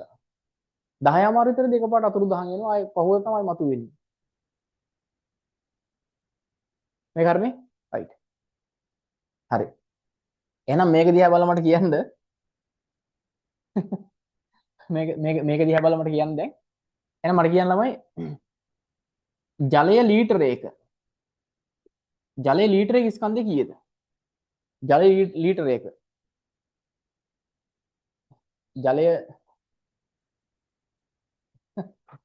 ජලය ලීටරයක ස්කන්ධය කීයද? ජලය ලීටරයක්. ජලය ලීටරයක ස්කන්ධය කීයද? මේ ජලය ලීටරයක් කියන්නේ කොච්චරද? ලීටරේ බෝතල් තියෙනවා ඉස්කෝලේම අරන් යන්නේ. බෝතලයක් තියෙන ඒකට වතුර දැම්මම ඒකේ ස්කන්ධය කීයද? එකපාර මට කිව්වා කිලෝග්‍රෑම් 1000යි කියලා. ඒ කියන්නේ වෙනම මොකක් හරි මැෂින් මොකක් හරි අරන් යනවා ඒ බෝතලේ අරන් යන්න. ජලය ලීටරයක ස්කන්ධය කීයද? කිලෝග්‍රෑම් 1යි. කිලෝග්‍රෑම් 1යි. හරි ලියන්න මෙව. යට ලියන්න. එනම් ලියන්න ජලය ලීටරයක ස්කන්ධය කිලෝග්‍රෑම් 1කි. ජලය ලීටරයක ස්කන්ධය කිලෝග්‍රෑම් 1කි. ජලය ලීටරයක ස්කන්ධය කිලෝග්‍රෑම් 1කි.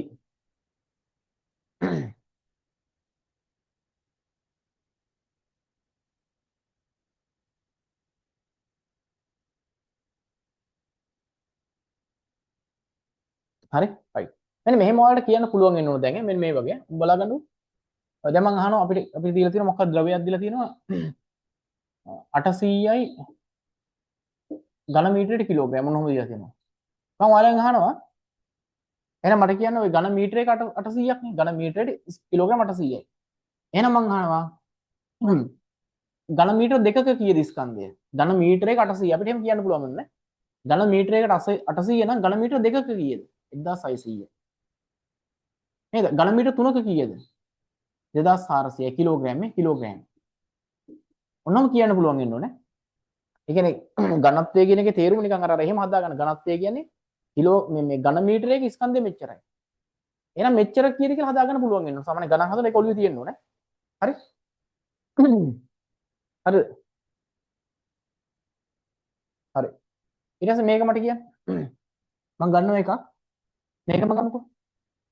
0.8යි ඝන සෙන්ටිමීටර ග්‍රෑම්. කොහොම තියෙනවා? ඔක තේරුම මොකද්ද? ඝන සෙන්ටිමීටරයක ග්‍රෑම් 8ක ස්කන්ධයක් තියෙනවා මේකේ. එහෙනම් මම අහනවා ඝන සෙන්ටිමීටර 200ක කීයක් තියෙනවද?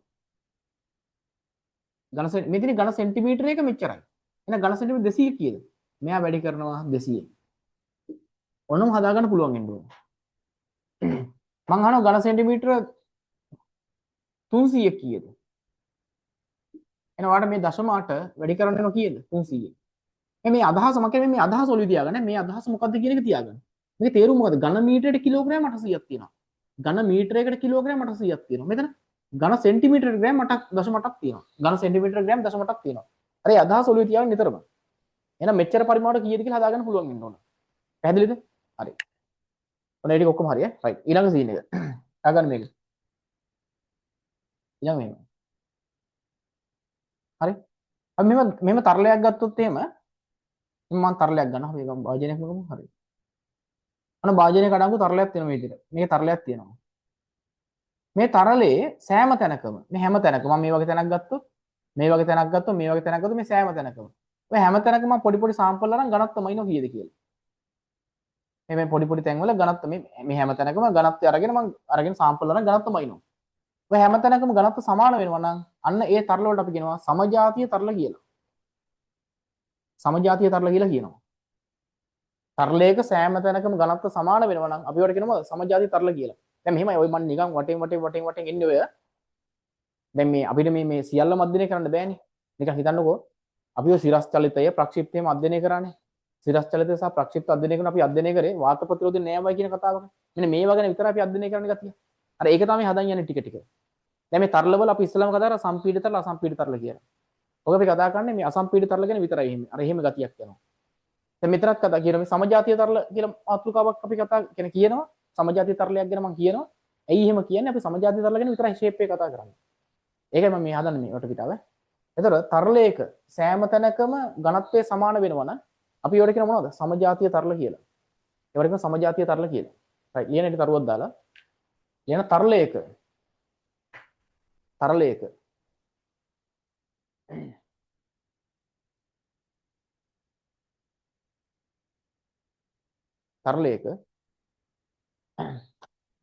සෑම ලක්ෂයකම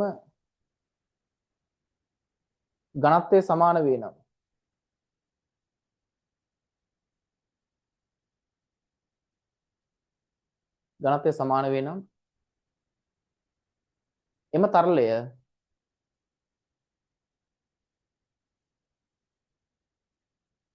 සමජාතීය තරලයක් ලෙස හඳුන්වයි. සමජාතීය තරලයක් ලෙස හඳුන්වයි. හරි මොකද්ද සමජාතීය තරලයක් කියලා කියන්නේ? තරලයක සෑම ලක්ෂයකම ඝනත්වය සමාන වෙනවා නම් එක මගයක් ගන්නවා නම් අපි ඒවට කියන සමජාතීය තරල කියලා. එච්චරයි සරලයිනේ. සමජාතීය තරල කියලා කියනවා. හරි. ඊළඟ සීන් එක. හරි බලගන්න.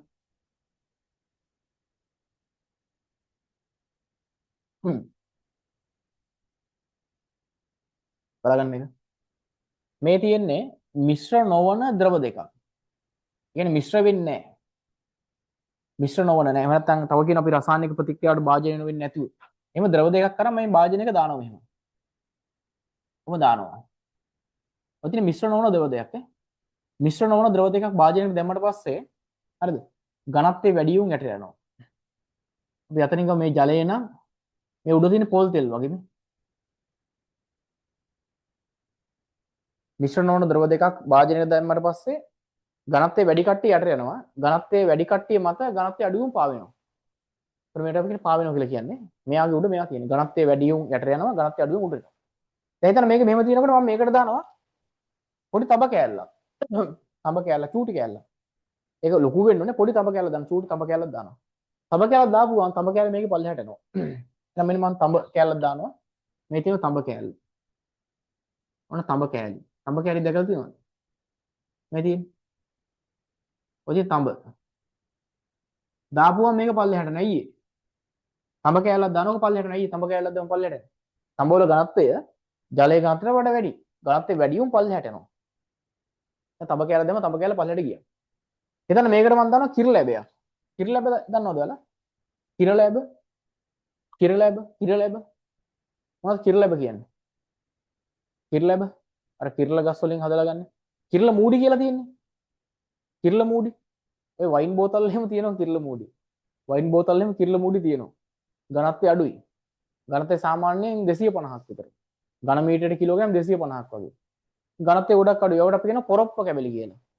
පොරොප්ප කැබල්ලක් කියලා කියන්නේ තෝකරම තමයි. කිරලැබයකටම තමයි කියන්නේ පොරොප්ප කැබල්ලක් කියලා. ඔය කිරලැබයක් පොරොප්ප කැබල්ලක් දෙකම එකයි. හරිද? කිරලැබයක් අරගෙන මේක දානවා. දැම්මට පස්සේ මෙයා එහෙම ජලයේ පාවෙනවා. ඇයි ආ ජලය පාවෙන්නේ? ඔන්නම් පොඩ්ඩක් ගිලිලා පාවෙනවා.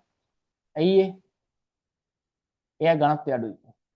එහෙනම් ඝනත්වය අඩු වෙවුන් උඩ ඉන්නවා පාවෙනවා. ඝනත්වය වැඩි වුන් ගිලිනවා. ඝනත්වය වැඩි වුන් ගිලිනවා. මේ තියෙන පොරොප්ප කැබැල්ල.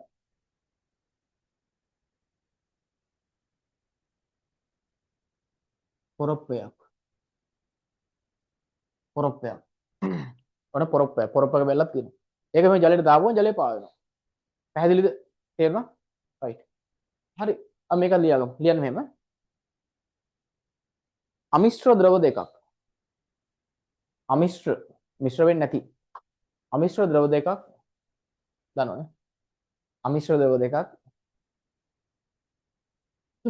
එකම භාජනයකට දැමූ විට අමිශ්‍ර ද්‍රව දෙකක් එකම භාජනයකට දැමූ විට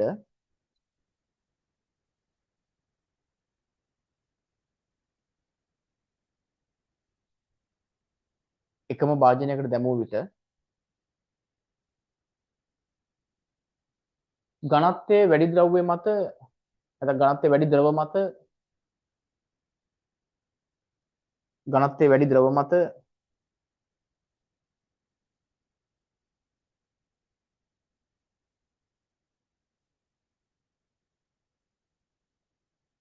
ඝනත්වයේ වැඩි ද්‍රව මත ඝනත්වයේ අඩු ද්‍රව පාවේ.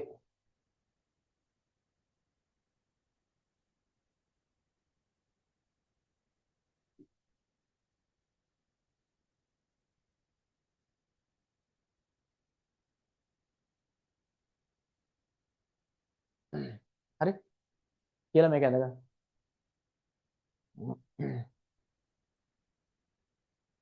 මේක ඇඳගන්න ඉක්මනට. ඉක්මන් කරන්නේ අද මේකෙන් ලොකු ලොකු කැලලක් ඉවර කරනවා. අද ඝනත්වය කියන කැලල ඉවර කරනවා. ගණන් හදලා ඔක්කොම කරලා ඉවර කරනවා.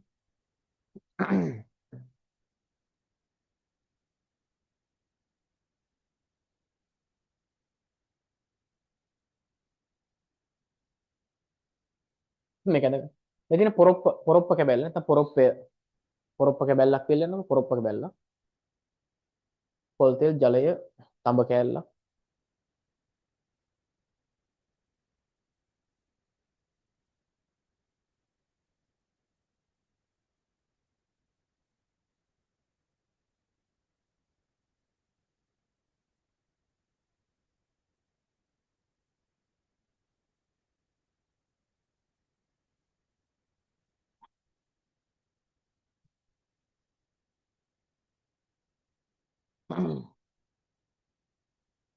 හරි? රයිට්. හරිනේ? හ්ම්.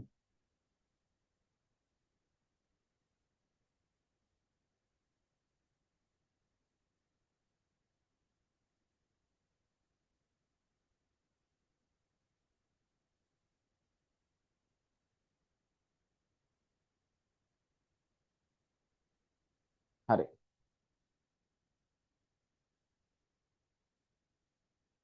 හරිනේ? රයිට්. ඊට පස්සේ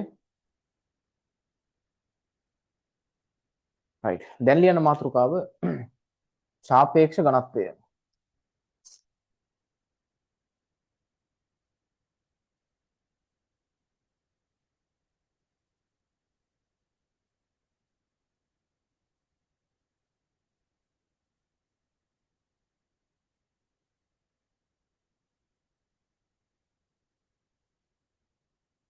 සාපේක්ෂ ඝනත්වය. සාපේක්ෂ ඝනත්වයේ නියම අර්ථ දැක්වීම කියලා දෙන්නම් නේ. සාපේක්ෂ ඝනත්වයේ නියම අර්ථ දැක්වීම කියලා දෙන්න. අහගන්න නේ. සාපේක්ෂ ඝනත්වය. සාපේක්ෂ ඝනත්වයේ සංකේතය කැපිටල් D. ඔය S අකුරක් දාන සමහර කට්ටිය. Capital D. හරි සාපේක්ෂ ඝනත්වයේ කැපිටල් D. හරි. සාපේක්ෂ ඝනත්වයේ අර්ථ දැක්වීම. දැන් සාපේක්ෂ ඝනත්වය කියලා මොකක්ද කියලා සාමාන්‍ය හැමෝම කියන්නේ තමයි මොකක් හරි ද්‍රව්‍යයක ඝනත්වය බෙදෙනවා ජලයේ ඝනත්වයෙන්. මේ මේකට කියන්නේ සාපේක්ෂ ඝනත්වය කියලා කියන්නේ සාපේක්ෂ ඝනත්වය D නම් ගොඩක් කට්ටිය කියන්නේ ඝනත්වයේ බෙදීම ජලයේ ඝනත්වයෙන්. ඕනේ ඕක ඇත්ත. ඕක ආපු විදිය පොඩ්ඩක් කියන්න. ඕක අර්ථ දැක්වීම තියෙන ඕම නෙවෙයි උනාට. ඕකේ අර්ථ දැක්වීම තියෙන මෙන්න මෙහෙම බලා ගන්න. උනා ගන්න. අර්ථ දැක්වීම මෙහෙම. ද්‍රව්‍යයක සාපේක්ෂ ඝනත්වය අනුව හරි ද්‍රව්‍යයක නැත්නම් ද්‍රවයක ස්කන්ධය බෙදනවා. ස්කන්ධය ඊට සමාන ජල පරිමාවක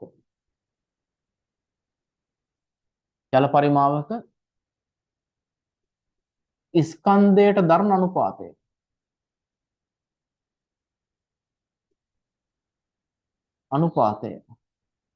ඔන්න ඕකට අපි කියනවා ළමයි මොකද්ද? සාපේක්ෂ ඝනත්වය කියලා. මොකද සාපේක්ෂ ඝනත්වය කියලා කියන්නේ මොකක් ද්‍රවයක් හිතන්න ඔන්න බලන්න. ඔන්න මම එහෙම කරන්නේ. ඔන්න බලන්න. මම ගන්නවා මොකක් ද්‍රවයක්. ඔන්න බලන්නකෝ. මේක මොකක් ද්‍රවයක්. මම එල්ල ගන්නම්කෝ. ඔන්න ඔච්චරක් තියෙනවා. මේ මොකක් ද්‍රවයක්. මම ওই භාජනෙම සලකලා ওই පරිමාවටම සමාන වෙන විදිහට ජල පරිමාවක් මැන ගන්නවා. දැන් මේ තියෙන ජලය, මේ තියෙන ද්‍රවය, මේ තියෙන ජලය. මේ දෙන පරිමාව සමාන. නිකන් හිතන්න මෙයා මිලිලිටර 100යි නම් මෙයාත් මිලිලිටර 100යි. මේක ස්කන්ධය මැන ගන්න ඉස්සෙල්ලාම අපි. මෙයාගේ ස්කන්ධය වයින්නවා. ඊට පස්සේ මෙන්න මේ ඊට සමාන ජල පරිමාවක් තියෙන මේ ජල පරිමාව ස්කන්ධයත් වයින්නවා. මැනලා ඔන්න ඔය දෙන බෙදන්න කියලා කියන්නේ. ඒ කියන්නේ අපිට කියන සාපේක්ෂ ඝනත්වය කියන්නේ කවුද එතකොට? මේ අපිට කියන්නේ මේ මම නිකන් කෙටි ලියන්නේ සාපේක්ෂ ඝනත්වය කියන්නේ කවුද එතකොට? ද්‍රවයේ ස්කන්ධය මේ. ද්‍රවයේ ස්කන්ධය බෙදන්නලු ඊට සමාන ජල පරිමාවක ස්කන්ධය. ඊට සමාන ජල පරිමාවක ස්කන්ධය. අන්න එයාට අපි කියනවා සාපේක්ෂ ඝනත්වය කියලා. එයාට කියනවා සාපේක්ෂ ඝනත්වය කියලා. හැබැයි මේක තව පොඩ්ඩක් වෙනස් කරනවා. මොකද? මෙන්න මේ ජලය කියන එකත් විශේෂයෙන් මේ ජලය කියන එකත් අපි ගන්නේ සෙල්සියස් 4 තියෙන ජලය. සෙල්සියස් 4 තියෙන ජලය තමයි ගන්නෙ. ඇයි ඒ? ওই ජලයේ ඝනත්වය තමයි වෙනස් වෙනවා. ඔක උෂ්ණත්වයත් එක්ක වෙනස් වෙනවා. හරි? ඔක උෂ්ණත්වයත් එක්ක වෙනස් වෙනවා. ජලයේ ඝනත්වය උපරිම වෙන්නේ මෙන්න මෙහෙම. ඔහම උපරිම වෙලා අඩු වෙන එක තමයි වෙන්නේ. ජලයේ ඝනත්වය මෙන්න මේ වගේ හැසිරීමක් තියෙන්නේ. මෙන්න මේ උපරිම ඝනත්වය තමයි 1000යි කියලා කියන්නේ ඔය. 1000යි කියලා කියන්නේ ජලයේ ඝනත්වය. මේ ජලයට තියෙන අනියම් ප්‍රසාරණය කියලා එක. ජලයේ ඝනත්වය උපරිම වෙන්නේ සෙල්සියස් 4 දී. උෂ්ණත්වයත් එක්ක වෙනස් වෙනවා. පැහැදිලිද? අපි 1000 කියලා කියන්නේ සෙල්සියස් 4 තියෙන උෂ්ණත්වයට ජලයේ. පැහැදිලිද? එහෙනම් මේක තව පොඩ්ඩක් මම වෙනස් කරනවා. ද්‍රවයක මොකද සාපේක්ෂ ඝනත්වය යනු ද්‍රවයක ස්කන්ධය බෙදනවා නැත්නම් ද්‍රවයක ස්කන්ධය ඊට සමාන මෙන්න මෙතන පොඩ්ඩක් හදනවා ඊට සමාන සෙල්සියස් 4 පවතින සෙල්සියස් 4 පවතින ජල පරිමාවක ස්කන්ධයට දෙන අනුපාතය කියලා. පැහැදිලිද? ඔන්න සාපේක්ෂ ඝනත්වයේ අර්ථ දැක්වීම. මොකද සාපේක්ෂ ඝනත්වයේ අර්ථ දැක්වීම ද්‍රවයක සාපේක්ෂ ඝනත්වය කියලා කියන්නේ ද්‍රවයක ස්කන්ධය බෙදනවා ඊට සමාන සෙල්සියස් 4 පවතින ජල පරිමාවක ස්කන්ධය. පැහැදිලිද? ඔකට තමයි අපි කියන්නේ සාපේක්ෂ ඝනත්වය කියලා. දැන් ඔයාලට හිතන්න ඔයාලට ලැබ් එකේදී එහෙම මොන හරි ද්‍රවයක සාපේක්ෂ ඝනත්වය හොයාගන්න බැරිද? පුළුවන්. කොහොමද හොයාගන්නේ? ඔයා මොකක් හරි ගන්නවා මොකක් හරි ද්‍රවයක් ගන්නවා. ද්‍රවයක අපි හිතමු ඔයා මිලිලිටර 100ක් මැනගත්තා.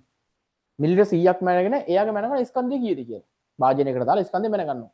ඕන කලින් භාජනය මැනගෙන ඊට පස්සේ භාජනයේ ද්‍රවය දාලා ඒක මැනගෙන ඊට පස්සේ භාජනයේ ස්කන්ධය අයින් කරලා පස්සේ ද්‍රවයේ ස්කන්ධය ලැබෙනවා. මිලිමීටර 100.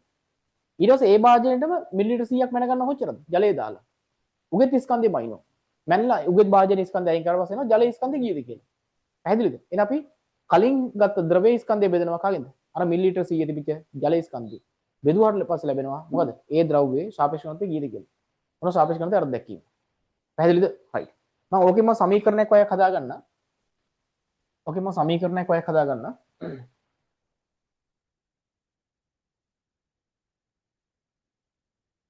පොළොවර හරි.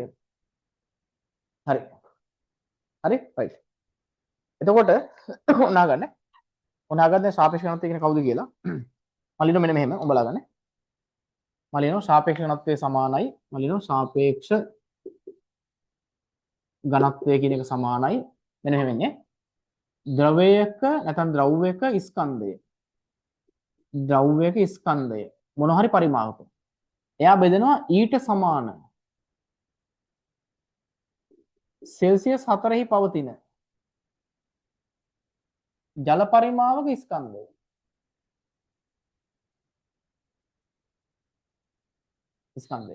මෙයාට සමාන වෙන්නේ කවුද? මෙයාගේ පරිමාව සමාන වෙන්නේ. හරි. එතකොට මම මෙහෙම ගත්තොත් දැන් ද්‍රවයක ස්කන්ධය මම බෙදනවා හිතනවා ද්‍රවයක මම ගන්නවා ඝන මීටරයක්. ඒ කියන්නේ ඒකක පරිමාවක. එහෙනම් මම ලියනවා මේක මම ලියනවා ද්‍රවයක ඒකක පරිමාවක ස්කන්ධය. බෙදනවා මොකද ඊට සමාන නැත්නම් මම බෙදනවා සෙල්සියස් 4හි ඇති ජල ඒකක පරිමාවක ස්කන්ධය. දැන් මෙයාගේ පරිමාව සමාන කර දැක්කද මේ? ඒකක පරිමාව මෙයාගේත් ඒකක පරිමාවක්මයි. දැන් මට කියන්න කවුද ද්‍රවයක ඒකක පරිමාවක ස්කන්ධය කියන්නේ? අන්න ඒ ද්‍රවයේ ඝනත්වය. නැත්නම් ඒ ද්‍රව්‍ය ඝනත්වය. බෙදනවා සෙල්සියස් 4 තියෙන ජලය ඒකක පරිමාවක ස්කන්ධය කියන්නේ කවුද? ජලයේ ඝනත්වය. ජලයේ ඝනත්වය. එහෙනම් මොන සාපේක්ෂ ඝනත්වයේ අර්ථ දැක්වීම සාපේක්ෂ ඝනත්වයේ අර්ථ දැක්වීම ඔය තියෙන්නේ. මොකද සාපේක්ෂ ඝනත්වයේ අර්ථ දැක්වීම? ද්‍රව්‍යයේ ඝනත්වය බෙදනවා ජලයේ ඝනත්වයෙන්. ඔක සමීකරණ කියන්නේ සංකේත දාලා හදුව මෙන්න මෙහෙමයි. සාපේක්ෂ ඝනත්වය කියන්නේ ද්‍රව්‍ය ඝනත්වයේ බෙදීම කාගේද? ජලයේ ඝනත්වය. ඔන්නම ෂෝට් සමීකරණය හැදලා ගන්නවා. ඕකේ අර්ථ දැක්වීම තියෙන අනරය.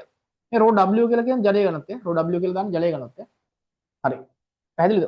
ඔන්න මේ සාපේක්ෂ ඝනත්වයේ අර්ථ දැක්වීම ඔය සියලුම දේවල් ටික කියලා දුන්නේ. හරි. සාපේක්ෂ ඝනත්වය කියලා දාලා මේ මාතු කලිව නේද? එතන D කියලා දාන්න. D යට ලියන්න මෙහෙම. ලියන සාපේක්ෂ ඝනත්වය යනු සාපේක්ෂ ඝනත්වය යනු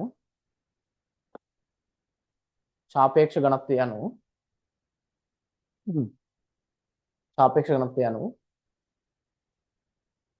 ද්‍රව්‍යක ස්කන්ධය එතන ක්‍රමාවක් දාන්න ද්‍රව්‍යක ස්කන්ධය ද්‍රව්‍යක ස්කන්ධය ද්‍රව්‍යක ස්කන්ධය ඊට සමාන ඊට සමාන ඊට සමාන සෙල්සියස් 4හි පවතින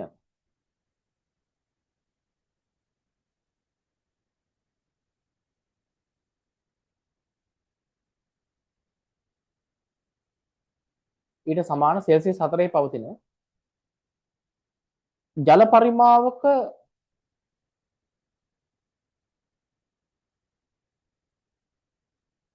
ජල පරිමාවක ස්කන්ධයට දරන අනුපාතයයි ස්කන්ධයට දරන අනුපාතයයි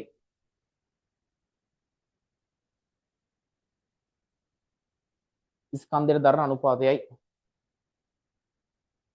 හරි කියලා මෙන්න මේ ටික ඔක්කොම ලියා ගන්නකො මේ දක්වා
හරිද ඉවර නම් කියන්න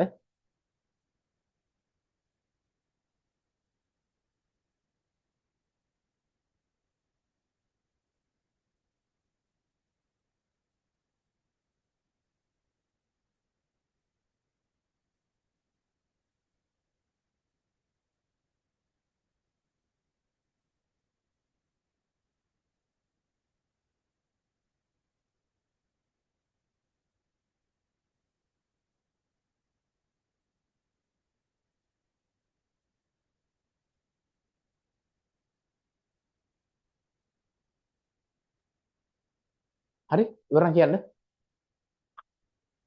මොකක් කට්ටිය සද්දයක් කරන්නේ නැත්තේ. හරිනේ.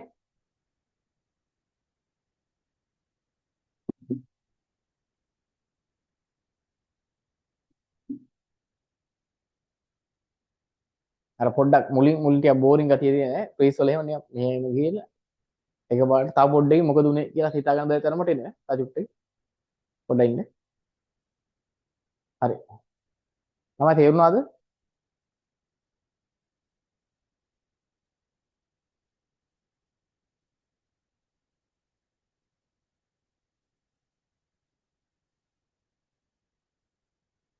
හරිද?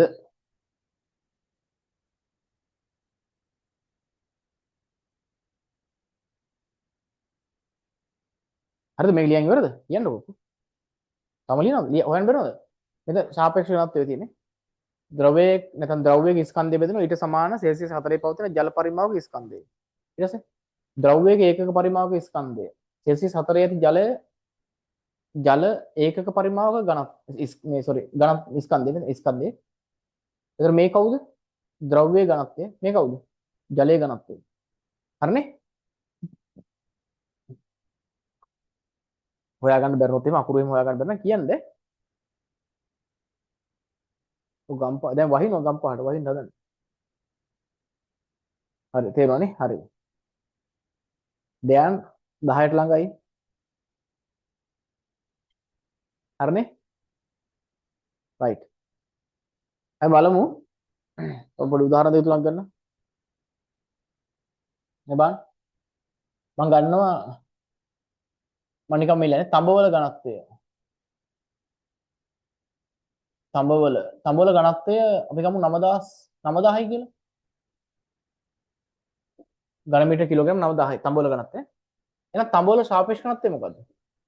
එහෙනම් තඹවල ඝනත්වය බෙදනවා ලියන්න පොඩ්ඩක් ඉන්නේ. තඹවල ඝනත්වය බෙදනවා මොකද්ද? ජලයේ ඝනත්වය මෙන්න. එතන මම ලැබෙනවා කියේ 9යි කියලා. මේ ඒතර සාපේක්ෂ ඝනත්වය නිකන් ඉලක්කමක්. නිකම් ඉලක්කමක්. නිකම් ඉලක්කමක්. ඒ කියන්නේ සාපේක්ෂ ඝනත්වය මොනවද නැත්තේ? ඒකකත් නැහැ, මානක් නැහැ. අපි ඒක ලියමු ඈ. ලියන්න මේක යටින්. දැන් සාපේක්ෂ ඝනත්වයට ඒකක හෝ මාන නොමැත. සාපේක්ෂ ඝනත්වයට ඒකක හෝ මාන නොමැත.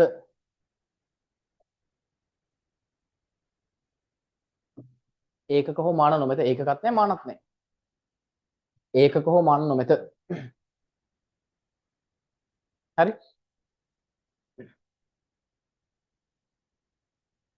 රසදිය වල සාපේක්ෂ ඝනත්වය සෝරි රසදිය වල ඝනත්වය 13600යි. ඝන මීටරයට කිලෝග්‍රෑම්. රසදිය වල සාපේක්ෂ ඝනත්වය 13600 බෙදීම 1000 ජලයේ ඝනත්වයෙන් බෙදෙනවා. එතන ලැබෙන 13.6ක් කියලා. නිකන් මේකනේ දැකලා හුරු ගතියක් තියෙනවනේ. මේ 13.6 කියන එක මොකද්ද? රසදිය වල ඝනත්වය ඝන සෙන්ටිමීටර ග්‍රෑම් වලින් ප්‍රකාශ කරාම ලැබිච්ච ප්‍රතිඵලයේ විශාලත්වය නේද මේ තියෙන්නේ. ඔව්නේ. මෙතනත් බලන්නකෝ. මේ 9000 කියන එක ඝන සෙන්ටිමීටර ග්‍රෑම් වලින් ප්‍රකාශ කරාම කියන්නේ 9යි. ඒ කියන්නේ ඒක තමයි සාපේක්ෂ ඝනත්වය වෙලා තියෙන්නේ. ඒ කියන්නේ මොකක් හරි මේ ඝනත්වයක් ඝන සෙන්ටිමීටර ග්‍රෑම් වලින් ලියුවට පස්සේ ලැබෙන ප්‍රතිඵලය කාට සමානද? සාපේක්ෂ ඝනත්වය. කියන්නේ ලැබෙන ප්‍රතිඵලය කියන්නේ ලැබෙන ප්‍රතිඵලයේ විශාලත්වය සංඛ්‍යාත්මක අගය සාපේක්ෂ ඝනත්වයට සමාන වෙනවා. දැන් අතන ද්‍රව්‍ය සාපේක්ෂ ඝනත්වය වෙන වෙනම හොයන්න ඉන්න ඕනේ. නෑ එහෙම ඕනේ නෑ. ඔයාලට මතක නම් ඝන සෙන්ටිමීටර ග්‍රෑම් වලින් ප්‍රකාශ කරාම කීයද කියලා ඒක තමයි සාපේක්ෂ ඝනත්වය. අතනත් කියලා 1000න් බෙදපු එක මෙතනත් ගන්න 1000න් බෙදෙන එක තමයි. ඒකයි සීන් එක. හරියන උදාහරණයක් ගන්න. මේ දෙක ඉක්මන් ගන්න. 10 වෙලා කරපු දෙයක්වත් නෑ. 10 වෙලාවත්. හ්ම්.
හරිද?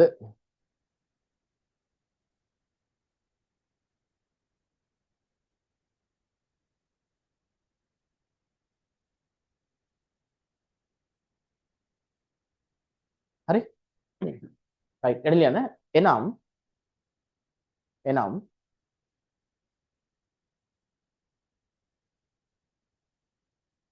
බෝඩ් එකේ අකුරු පැහැදිලි. මේ අකුරු පැහැදිලි නැහැ කියලා මේ නිල් පාටින් ලියපෙක මොකක්ද දන්න හේතුව?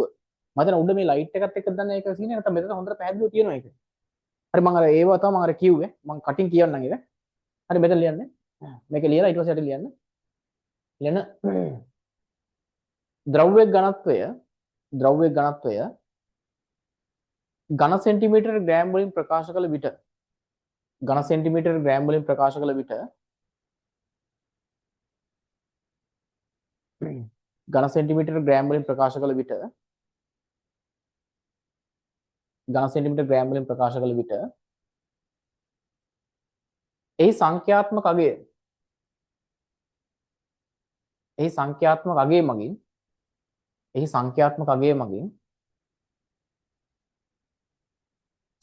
අගය මගින් ද්‍රව්‍යයේ සාපේක්ෂ ඝනත්වය නිරූපණය වේ.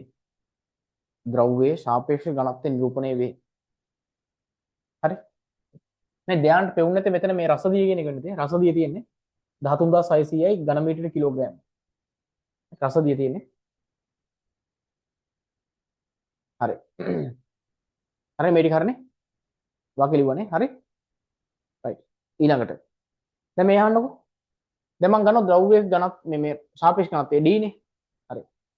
D විශාලයි 1 කියන්නේ මොනවද? D විශාල 1 කියන්නේ මොකද්ද? ජලයේ ඝනත්වයට වඩා ඝනත්වය වැඩි වුම්. නේද? ජලයේ ඝනත්වය 1000 නේ. මොකද ජලයේ ඝනත්වය 1යි ජලයේ සාපේක්ෂ ඝනත්වය 1යි කියන තේරෙනවද? ජලයේ ඝනත්වය 1000යි 1000 බෙදුම 1යි. ඒතර ජලයේ ඝනත්වය 1යි. D විශාල 1 කියන්නේ මොකද්ද? මේ D කියන්නේ මොකක් හරි ද්‍රව්‍යයක සාපේක්ෂ ඝනත්වය. D විශාල 1 කියන්නේ මොකක් හරි ද්‍රව්‍යයක සාපේක්ෂ ඝනත්වය එකට වඩා වැඩි කියන එක. මම මෙහෙම ලිව්වා. D කුඩයි 1 කියලා ඔගේ තේරුම මොකද්ද?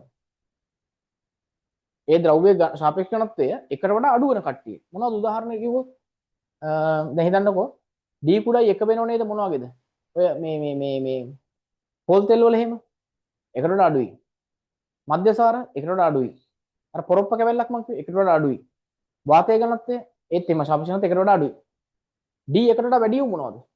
මේලුවේ තඹ, ඔය වාහනේ, ඇලුමිනියම්, ඔය වගේ ලෝහ එහෙම, රසදිය එහෙම කට්ටිය. පැහැදිලිද? එහෙනම් මෙහා ගන්න. D එකට වඩා වැඩි ද්‍රව්‍ය ජලයේ ගිලනවා. ජලයට දැම්මොත් ඒවා ජලයේ ගිලනවා. D එකට වඩා අඩු කට්ටිය ජලයට දැම්මොත් ජලය පාවෙනවා. මම ඒක තේරුණාද කියලා? D කියන සාපේක්ෂ ඝනත්වය. D එකට වඩා වැඩි ද්‍රව්‍ය ජලයට දැම්මොත් ජලය ගිලේ. D එකට වඩා අඩු ද්‍රව්‍ය ජලයට දැම්මොත් ජලය පාවේ. අලියන් තරුවක් දාලා යටින්. ලියන D විශාලයි 1 වන ද්‍රව්‍ය D විශාලයි 1 වන ද්‍රව්‍ය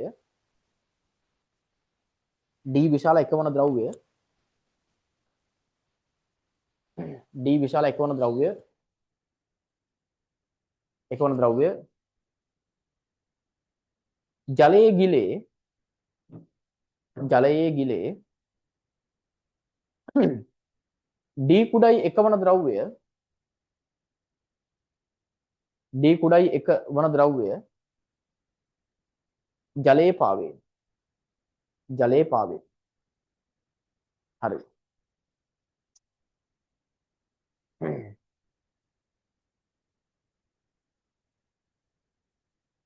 ජලයේ පාවේ. හරි. අර මූලිකම දේවල් ටික ඉවරයි. ජලයේ පාවේ. බලන්න ඔය දක්වා කරපු දේවල් ටික තේරෙනවද කියලා? හරි මේක ඇවිල්ලා සුපිරිම පාඩමක් මෙහෙම තිබ්බට මම කොහොම රචනා ප්‍රශ්නයක් එනවා කියලා මේකේ. එතකොටම තේරුම් ගන්න.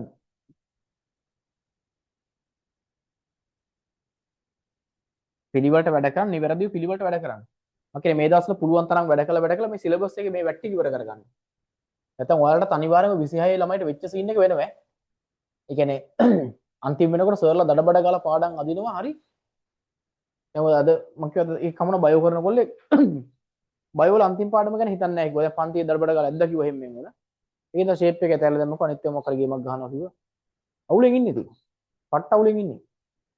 කවු ඉතින් ඇඬිලා. මාස දෙකමාර ඇඬිලා. ඒකයි මං කිව්වාට. හරි. දැන් ඇයි මම මේ දවස් දෙකක් දාලා උගන්වන්නේ? ටක්කල මේ වැඩි ඉවර කළා දැන් ප්‍රතිඵලයක් දාන්න පුළුවන් වුණොත් වෙන්නේ එහෙම වුණා. මිශ්‍රණයක ඝනත්වය. කියන මාතෘකාව මිශ්‍රණයේ ඝනත්වය. හරි. මම තව මේක ASCII පොඩි කතාවක් කියලා දෙනවා අහගන්න. මෙතෙන් යන කලින් තව චූටි කතාවක් කියලා දෙන්න. මට මේක කියන්නේ ද්‍රව්‍යයක සාපේක්ෂ ඝනත්වය හරිද? 1යි කියලා කියනවා. ද්‍රව්‍යයක සාපේක්ෂ ඝනත්වය 1යිලු. D = 1යිලු. මට කියන්නේ මේ ද්‍රව්‍යයේ ඝන සෙන්ටිමීටර් 2ක 200ක ස්කන්ධය කීයද කියලා ග්‍රෑම් වලින් කියන්නකො.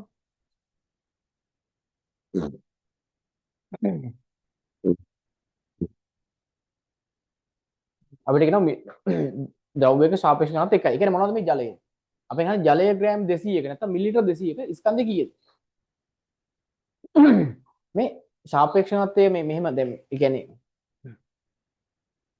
සාපේක්ෂ ඝනත්වයෙන් දුන්නා කියන එකේ තේරුම මොකද්ද? ඔය සාපේක්ෂ ඝනත්වයෙන් දුන්නා කියන එකේ තේරුම තමයි ළමයි සාපේක්ෂ ඝනත්වයෙන් දුන්නා කියන එකේ තේරුම තමයි ඔය දීලා තියෙන ඝන සෙන්ටිමීටරයට ග්‍රෑම් වලින් කියන එක. ඝන සෙන්ටිමීටර ග්‍රෑම් වලින් තමයි දීලා තියෙන්නේ. ඒතර මේ තියෙන ඝන සෙන්ටිමීටර ග්‍රෑම් කීයක්ද? 1යි. ඒ කියන්නේ ඔක තේරුම මොකද්ද? ඝන සෙන්ටිමීටරයකට ග්‍රෑම් 1යි. එහෙනම් ඝන සෙන්ටිමීටර 200ක් කීයද? ග්‍රෑම් 200යි. ඔය අදහස් ඔළුවේ තියෙන්න ඕනේ. දැන් මම මේ උගන්වගෙන ආවේ ඒව.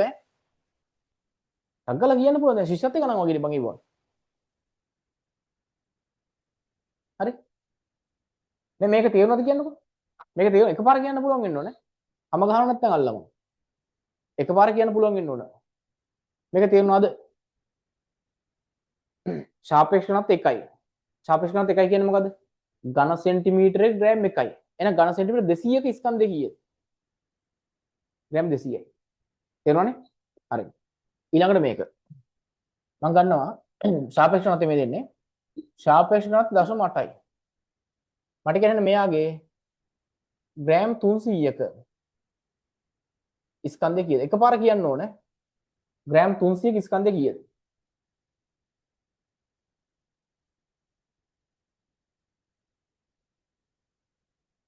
ග්‍රෑම් 300ක ස්කන්ධය කීයද?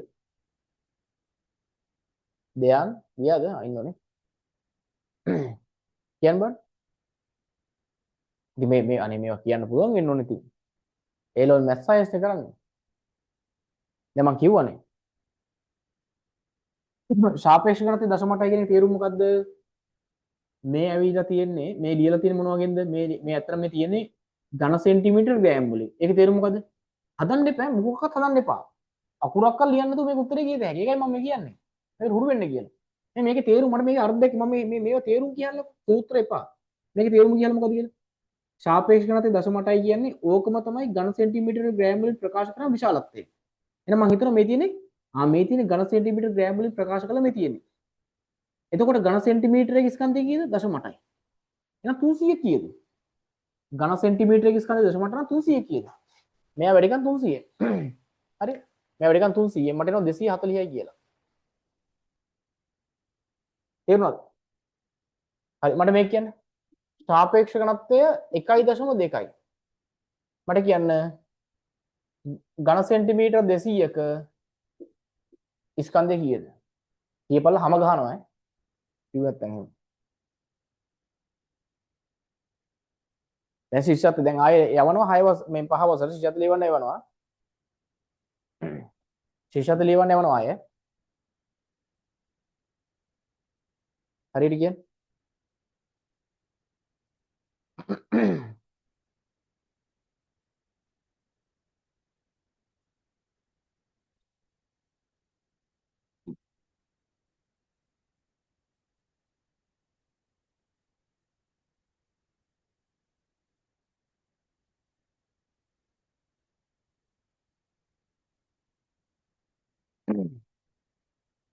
මොකද්ද ළමයි කරන්නේ?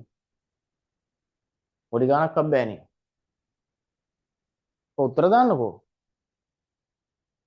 මං ආපේක තේරුම් නැද්ද? අන්න හරි. 37 වගේනේ බං. දෙක වසරට 7යි මේ ගණන්. මේ බලන්නකෝ. මේක තේරුම මොකද්ද? මේ තියෙන සාපේක්ෂ ඝනත්වය තමයි හරි. ඒක ඝන සෙන්ටිමීටර ග්‍රෑම් වලින් කිව්වම ලිව්වම කීයද? 1.2ම තමයි. ඔක තේරුම මොකද්ද? ඝන සෙන්ටිමීටර ග්‍රෑම් 1.2ක් කියන්නේ ඝන සෙන්ටිමීටරේ ග්‍රෑම් 1.2ක් තියෙනවා. එහෙනම් ඝන සෙන්ටිමීටර 200 කීයද? මෙයා ගුණ කරන 200ෙන්. ඒක මට එනවා 240 ග්‍රෑම් කියලා. මේ සීන් එක තේරුම් නැද්ද? මේක තේරුම් නැද්ද කියන්නේ? ඕක නැතුව මේ ඉස්සරහට යන්න බෑ ඒකයි මම කියන්නේ.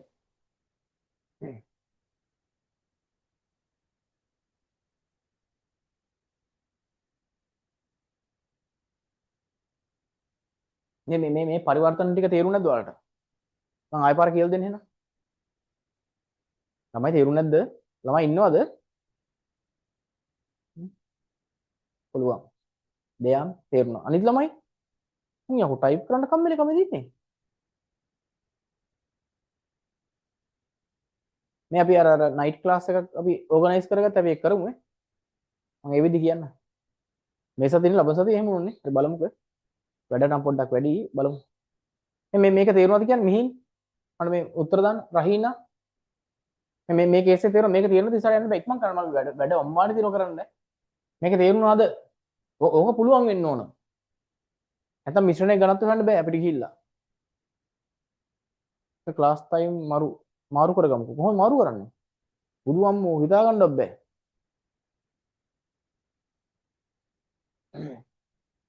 සම්පූර්ණ ෆික්ස් වෙලා තියෙන්නේ. හරි. මේක හරියට තේරුණාද මේක? හරි. මට මෙන්න මේක තේරුම් නැද්ද ළමයි? මම මේක ආයෙ පාරක් කියන්නම් ඕන. මේ ඝන සෙන්ටිමීටරයට මේ එකයි මේ සාපේක්ෂ ඝනත්වය 1.2යි කියේ තේරුම.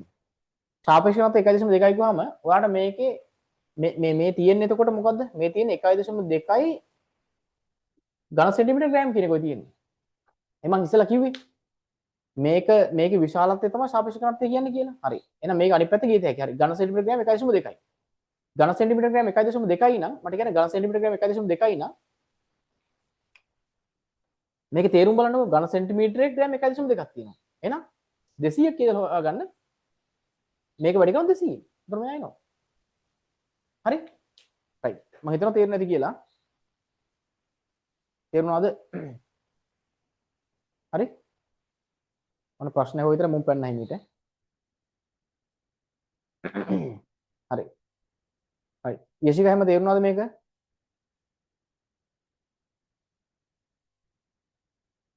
හරි. තමීර් හරිනේ? තේරුණානේ? හරි. නිර්මල් හරිද මේ සීන් එක තේරුණාද? මේ සීන් එක තේරුණා මේක තේරෙන්නේ නැතුව ඉස්සරහට යන්න බෑ. මේක තේරුණාද කියලා බලන්න. මට කියන්නේ මේක තේරුණාද කියලා? තේරුණා නැද්ද? විහාර තේරුණාද? තේරුණා. තේරුණ නැත්නම් කියන්නේ මම ආයෙ පාරක් කියලා දෙන්නම්. සමීර හරි තේරුණානේ. මිහින් තේරුණා. හරි රයිට් හරි. දැන් යම් මිශ්‍රණයේ ඝනත්වය හොයන්න. මෙහෙම මිශ්‍රණයේ ඝනත්වය හොයන්නේ. මිශ්‍රණයක් කියන්නේ මෙහෙමයි. මේ තියෙන්නේ එකිනෙකට මිශ්‍ර නොවන අමිශ්‍ර ද්‍රව දෙකක් මම ගන්නවා. මේ දින එක ද්‍රවයක්. මෙයාගේ ස්කන්ධය අපි ගන්නවා M1 කියලා. මෙයාගේ පරිමාව ගන්නවා V1 කියලා. මෙයාට එකතු කරනවා මේ වගේ තව අමිශ්‍ර ද්‍රවයක්. ඒක ස්කන්ධ M2 කියලා ගන්නවා. ඒකේ පරිමාව V2 කියලා ගන්නවා. මෙතන මිශ්‍ර කරාම ලැබෙන මිශ්‍රණය මේ තියෙන්නේ. ඒක මම මෙහෙම ගන්නම්කෝ. හරි. ඒතර එයා මිශ්‍ර කරාම එයාගේ ස්කන්ධය M1 තන M2 වෙනවා. පරිමාව V1 තන V2 වෙනවා. දැන් අපි අහනවා මේ මිශ්‍රණයේ මොකද්ද? ඝනත්වය මොකද්ද කියලා. මල්ලින මිශ්‍රණයේ ඝනත්වය. මිශ්‍රණයේ ඝනත්වය කියලා කියන්නේ මිශ්‍රණයේ මුළු ස්කන්ධය. බලාගන්න.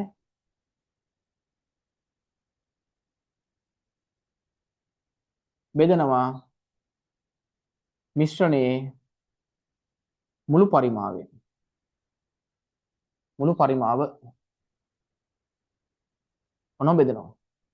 මෙයාලා මිශ්‍ර කරනවා හැදිච්ච මිශ්‍රණයේ මේ තියෙන අපි අහන මිශ්‍රණයේ ඝනත්වය මොකද්ද කියලා. මිශ්‍රණයේ ඝනත්වය කියන්නේ මිශ්‍රණයේ ඝනත්වය කියලා කියන්නේ මිශ්‍රණයේ මුළු ස්කන්ධය බෙදනවා මිශ්‍රණයේ මුළු පරිමාවෙන්. මිශ්‍රණයේ මුළු ස්කන්ධ මේ මිශ්‍රණයේ ඝනත්වය මම රෝ කියලා ලිව්වොත් මිශ්‍රණයේ මුළු ස්කන්ධය මම ලියනවා m1 ධන m2 කියලා. ඒකේ මේ පරිමාණ මම ලියනවා v1 ධන v2 කියලා. ඔන්න මිශ්‍රණයේ ඝනත්වය හොයන විදිය. ඉතින් ඒක හොයන්න ගියාම මට මේක ඕන වෙනවා. මිශ්‍රණයේ ඝනත්වය හොයන්න ගියාට පස්සේ මට මේක ඕන වෙනවා. මම මෙතන තමයි ගණන් පටන් ගන්නෙ. හරි. බලන්න මේ ලියන්නකෝ මෙන්න නෑ ලියන්න ඕනේ නෑ. මේක ලියලා මේක ලියා ගන්නකෝ. අත් ගන්න. ඉක්මන් කරන්නේ.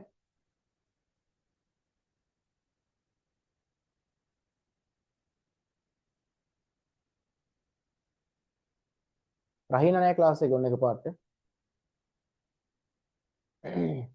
අද රනිත නෑ ක්ලාස් එකනේ. රනිත නෑ.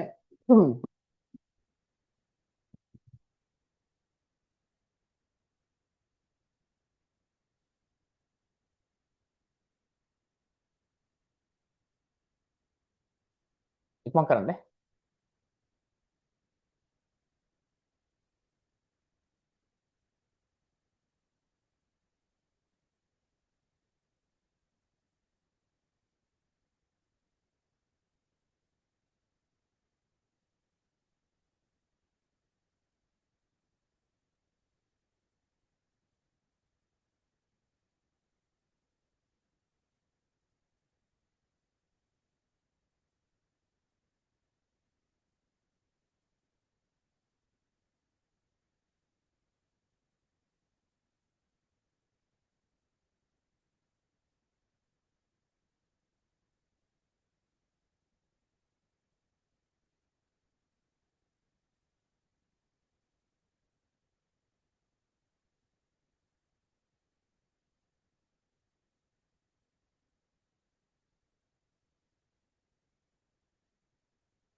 මේ ළමයි මං කට් කරන්නද මාර කුණක් ගෙහුවන එක පාට.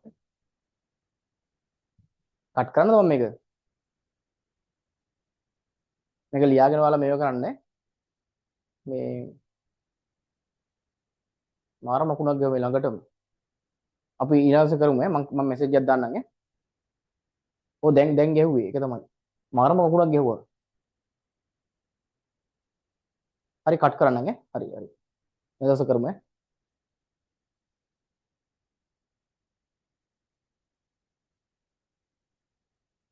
පොඩක් ඉන්නව බලන්න. මේ ටුටක් ඉන්නව. ඔර එකේ කයි මොන කියනකොටම. මාර මකුණක් ගෙහුවා. මේ මෙයාට දැනුණාද ඒ නිර්මාලට? මේ ළඟටමනේ ගෙහුවේ. මම බය වුණා එකපාරට. ඔව්නේ. මේ කට් කරන්නම් ඈ. හැබැයි දැන් ආයෙ නන්නේ. හැබැයි මේ ළඟටම ගෙහුවේ. මම බය වුණා එකපාරට. ඔයාලා දැක්කද? මාර මකුණක් ගෙහුවානේ. ඔබ ඉන්නව තප්පරයක් බලන්න.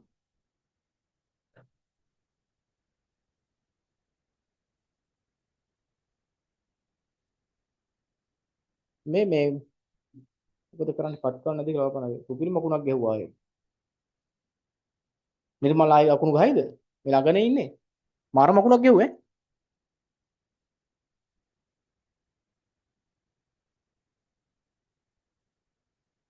ඒක තමයි අපි ඊළාස කරමු ඈ. මම කට් කරන්නම් හරි. ඒක මේක තමයි. ඊළාස කරමු. හරි. මම තියනවා නේද? හරි good night ඈ. අපි ඉතුරු ටික කරමු හරි.